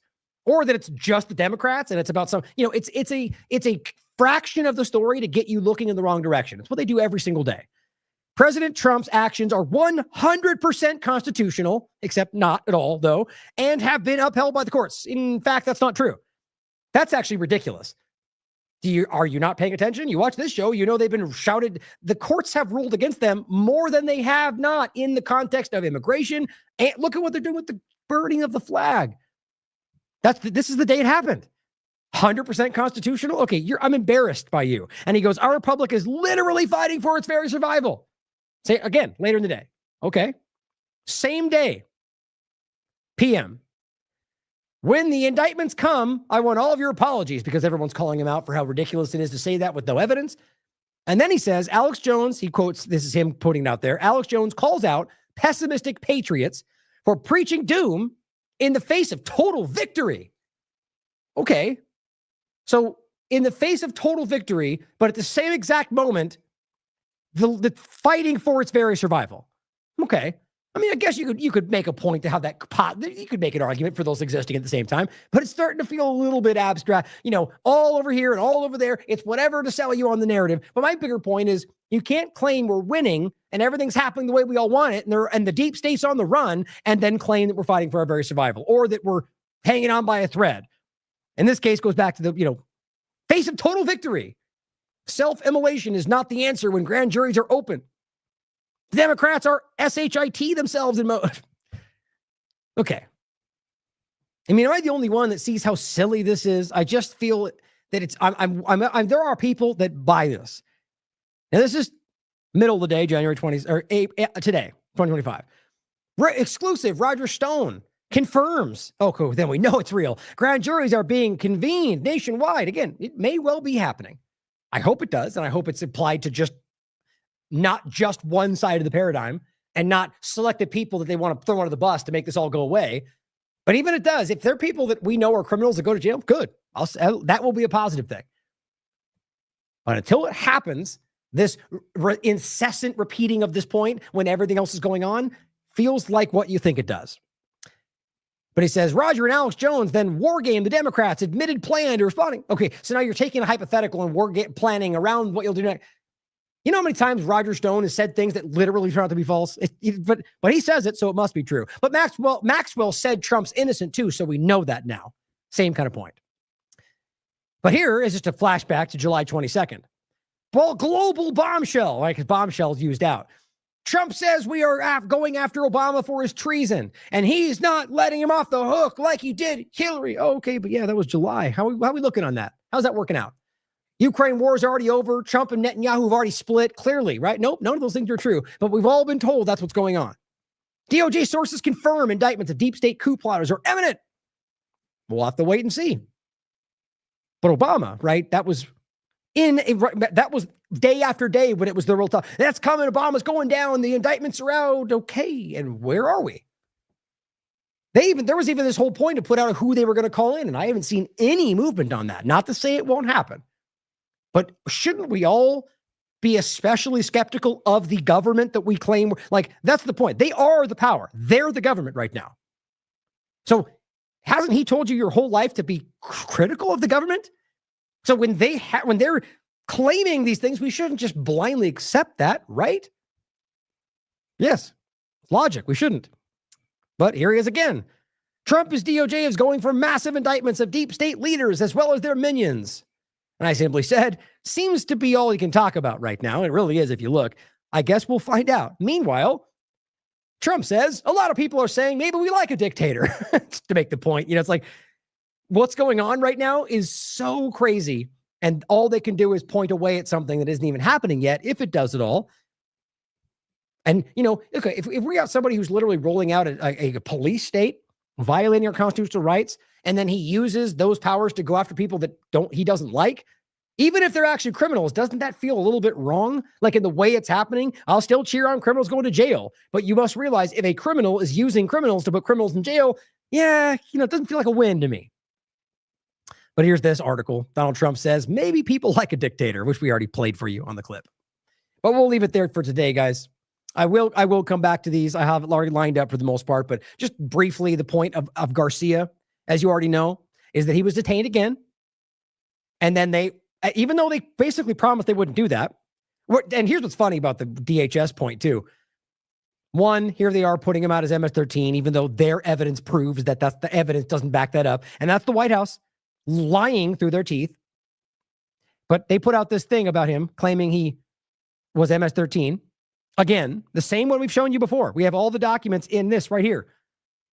August 22nd, the unprecedented gaslighting, lies around Garcia. And I have all the court documents that were out at that point that proved everything we're saying. They go back to the old claims, the claims of wifing, the claims of everything. And proves to you, if you just care to look, that they're lying to you very clearly with source material. But they put this out on the 25th, the Homeland Security account, and Melnick just says this is a lazy claim that presumes that you won't read the document. Why? Because in fact, when the portion they didn't even post, which is why they did that, says that an unnamed source that was never identified, which you will know because you watched this show, was the one who claimed he was MS-13. It's not validated as they claim. Multiple federal judges have dismissed it as inadequate. And then don't forget that unnamed source guy was then, or rather the cop that used it, pointing to somebody they never verified, was then fired for corruption. That's the story, guys. It's wild. And that's what they've used the whole time going forward, right? Or that they actually say here today, Noam announced that ICE arrested Garcia. Well, it didn't. He was detained because he turned himself in. They can't even be honest about that because they're so desperate to make themselves look like they're winning and we're fine. We tuck him down. Nope. Really embarrassing, actually, to even try to frame it that way. Then here, they say Garcia previously admitted he was here illegally. Do you realize how distorted in defense, how insulting that is? Because the reality is this is old news. Here's a selective clip that says he was here. Yes, everybody knows that. He was here illegally back when that happened in Home Depot, right? Okay. Then they went to deport him, and then Trump's administration, the very people trying to lie to you right here, were the ones that gave him the withholding of removal because he was worried about political persecution. That's where the story ended. Trump's team decided he was not a risk and let him stay. So now pointing back to, look, he admitted he was here. They're trying to manipulate you in very clumsy fashion. Then they came back all that time later and used all these other claims. Or it's just, I've gone through all of it many times. It just bothers me how willfully dishonest they are. And on top of that, Melnick's also pointing out what I've been telling you the whole time. Trump administration, not trying, they already did. They dismissed MS-13 leaders' charges. They said that are sending back to El Salvador because he had to deal with them. And he simply points out, I remain surprised that this isn't a bigger story. You're telling us you're going after people because they're MS-13 gang members, but you're releasing all the leaders? It's just so dumb at its core. It's just insulting. And I'll go through a lot more of these really horrifying claims, veterans being arrested. This guy's a DC lawyer. This guy was a U.S. Which one? Oh, is a U.S. citizen who looks like he's just brown skin, and they wouldn't accept that he was a U.S. citizen. They held him. It shows you every day what they're actually doing. Papers, Please reality is where we are. Army base that was used for World War II Japanese internment will now be used as the nation's largest ICE detention center. Bruce Fine nailed it. It's exactly what he was saying. 600,000 Chinese people are being allowed in for immigrants now. Did you know that? We'll talk about it in the next show.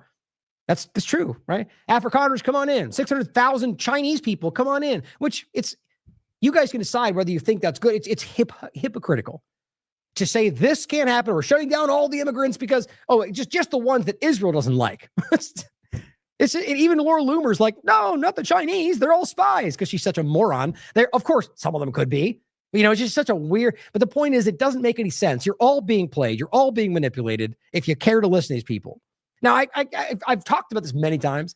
I haven't gone into it because by the time I came back, I had a few days that I wasn't working. I came back, and I honestly feel like this has been very well covered. Gen X Girl did a great job.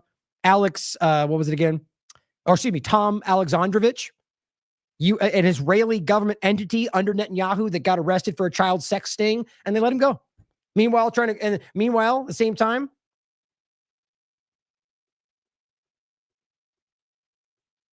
where was that?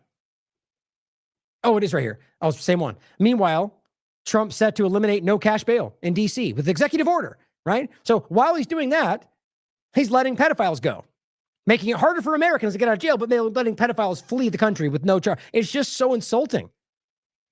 Here's Khaleesi breaking it down. You can prove to yourself. Here's the documents and everything. Here's his LinkedIn page, right? And just in case you're really still trying to push back on this, because they lied. Israel lied, said he wasn't arrested. Then it got proved he was. Then Trump's team tried to lie and say they weren't involved. Then they got proved they were, and they're both Zionists. No joke, guys. Very easy to prove. And nobody cares about that on the Team Sport Republican side. Big surprise.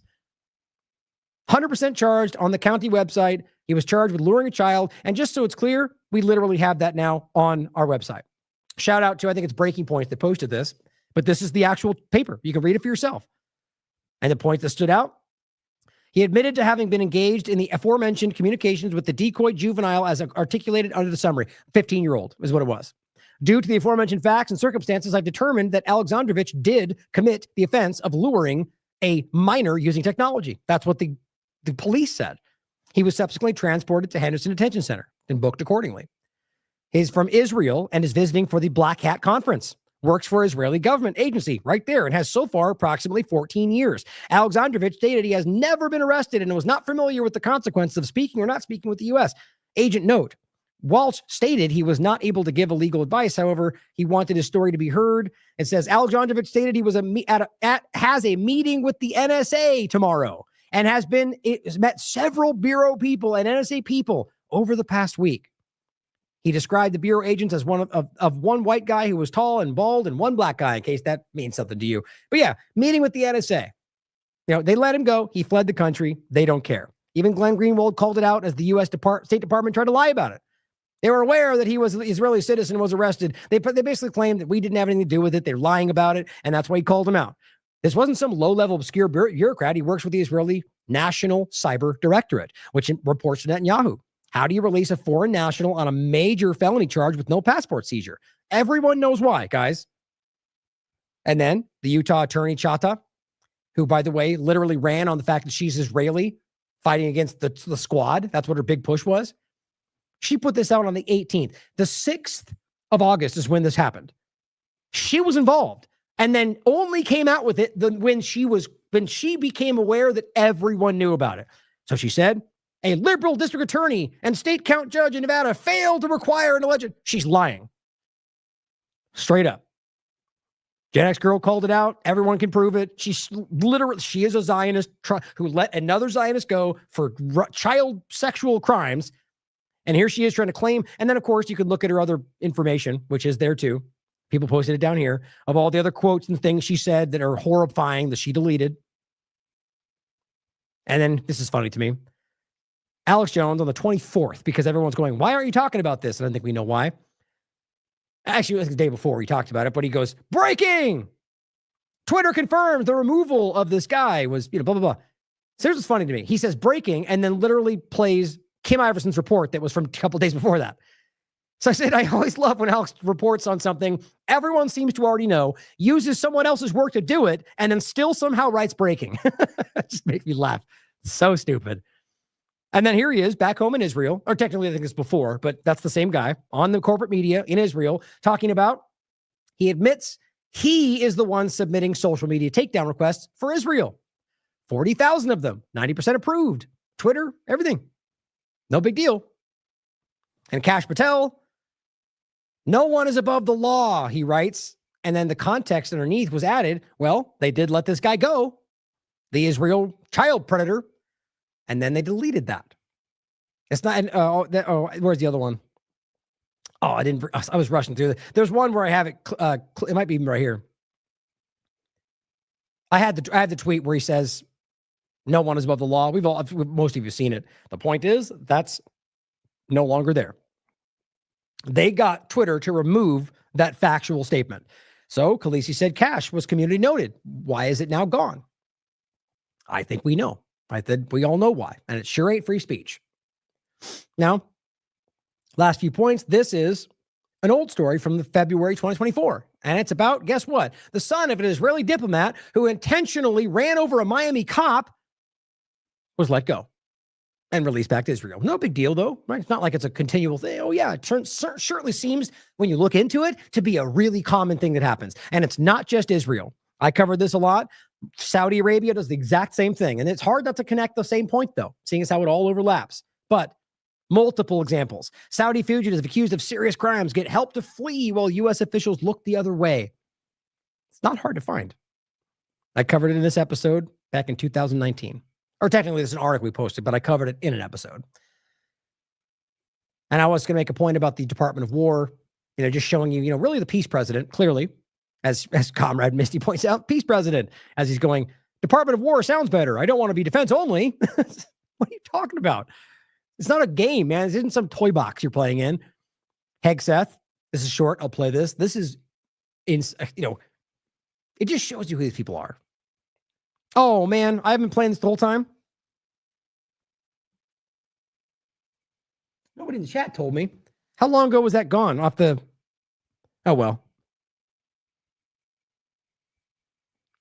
That's crazy. Usually somebody tells me. Anyway, clearly for the podcast, or I mean, not clearly, but for the podcast, I didn't have the screen up on there. If somebody wants to tell me where I left off, I can at least, it doesn't, I mean, I could just briefly go through it, but I mean, I was showing you guys some of this stuff.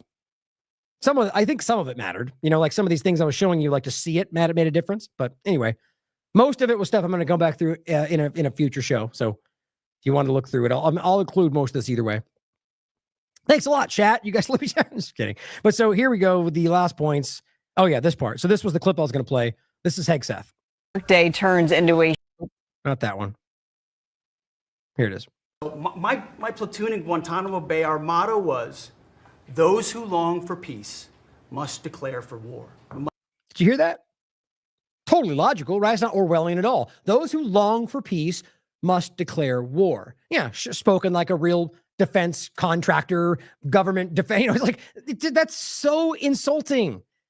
So I bet you could argue those who want peace must prepare for war, not declare war, right? Like, I mean, it's a very different way to say that, I think, by design. Also, his unit at Guantanamo, because those are the people you want to listen to about peace, right?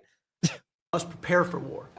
We don't want war, we don't seek it. You are the peace president, sir. Because we are strong, our enemies know what we will do.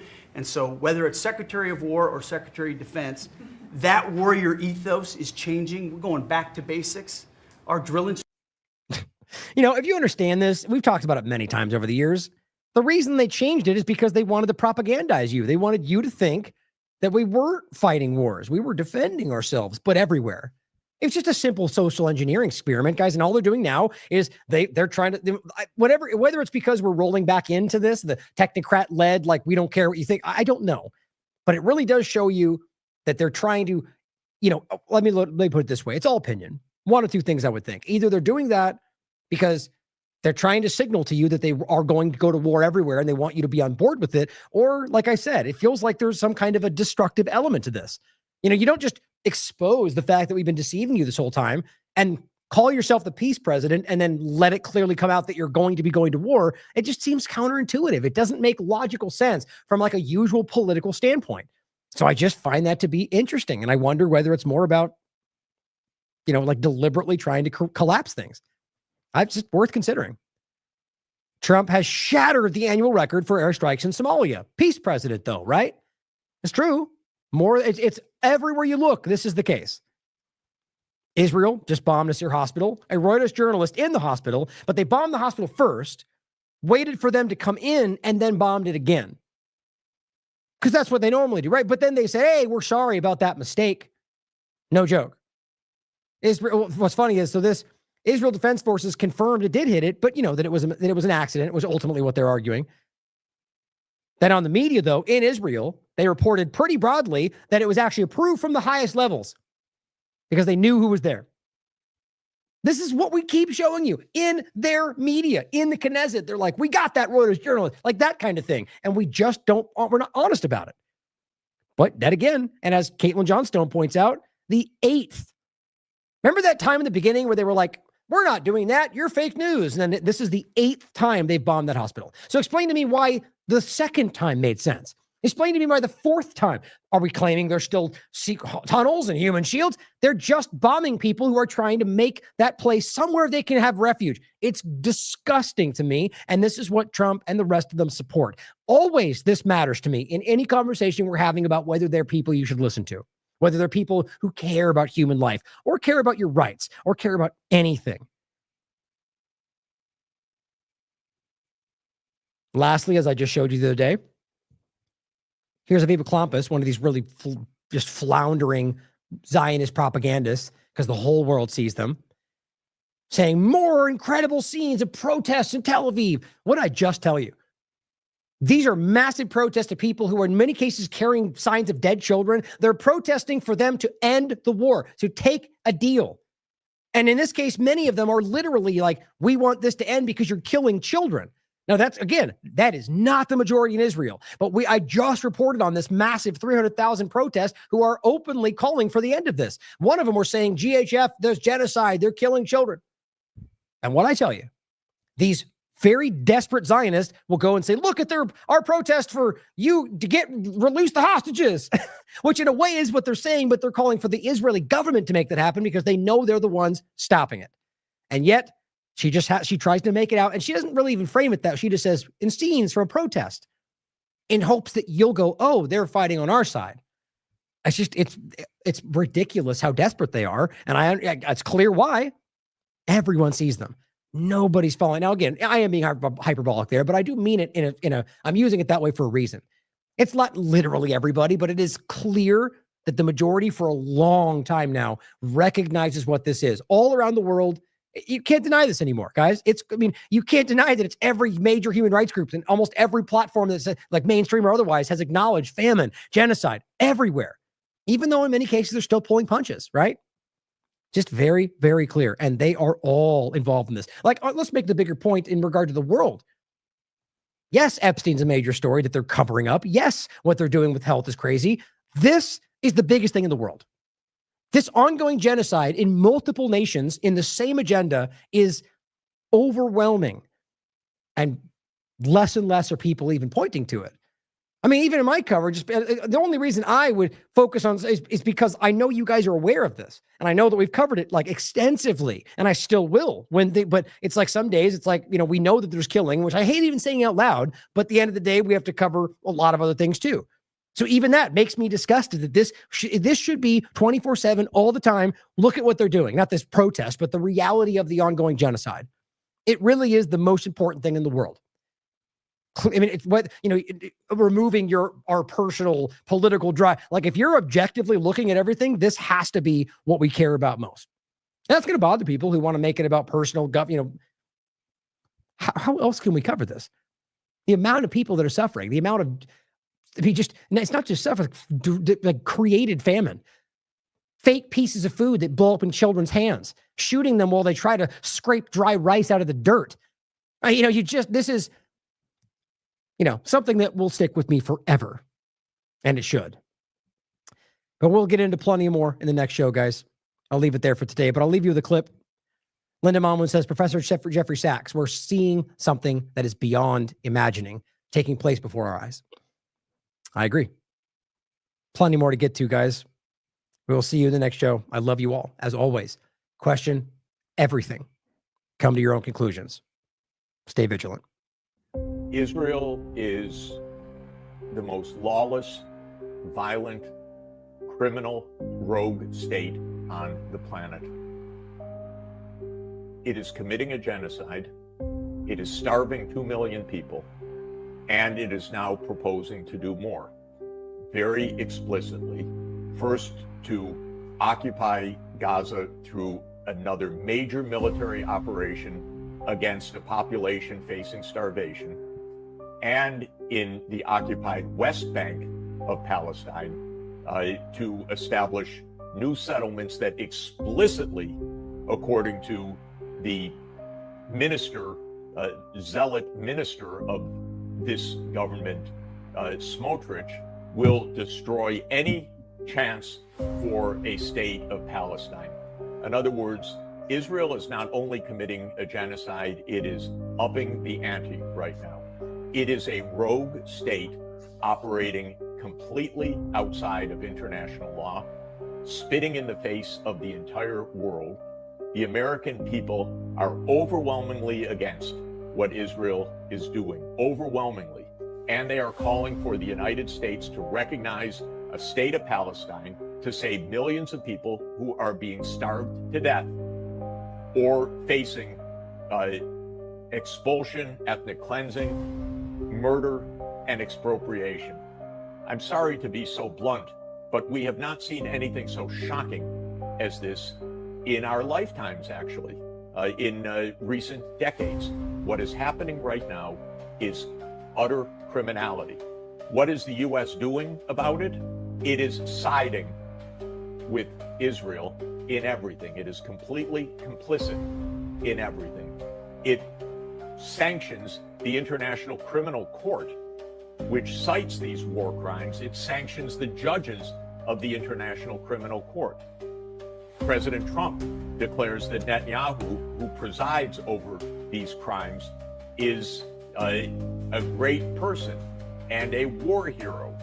And he calls himself a war hero also for his war on Iran. We are seeing something that is beyond imagining taking place before our eyes. And it is two countries doing it, not one. It is the United States and Israel.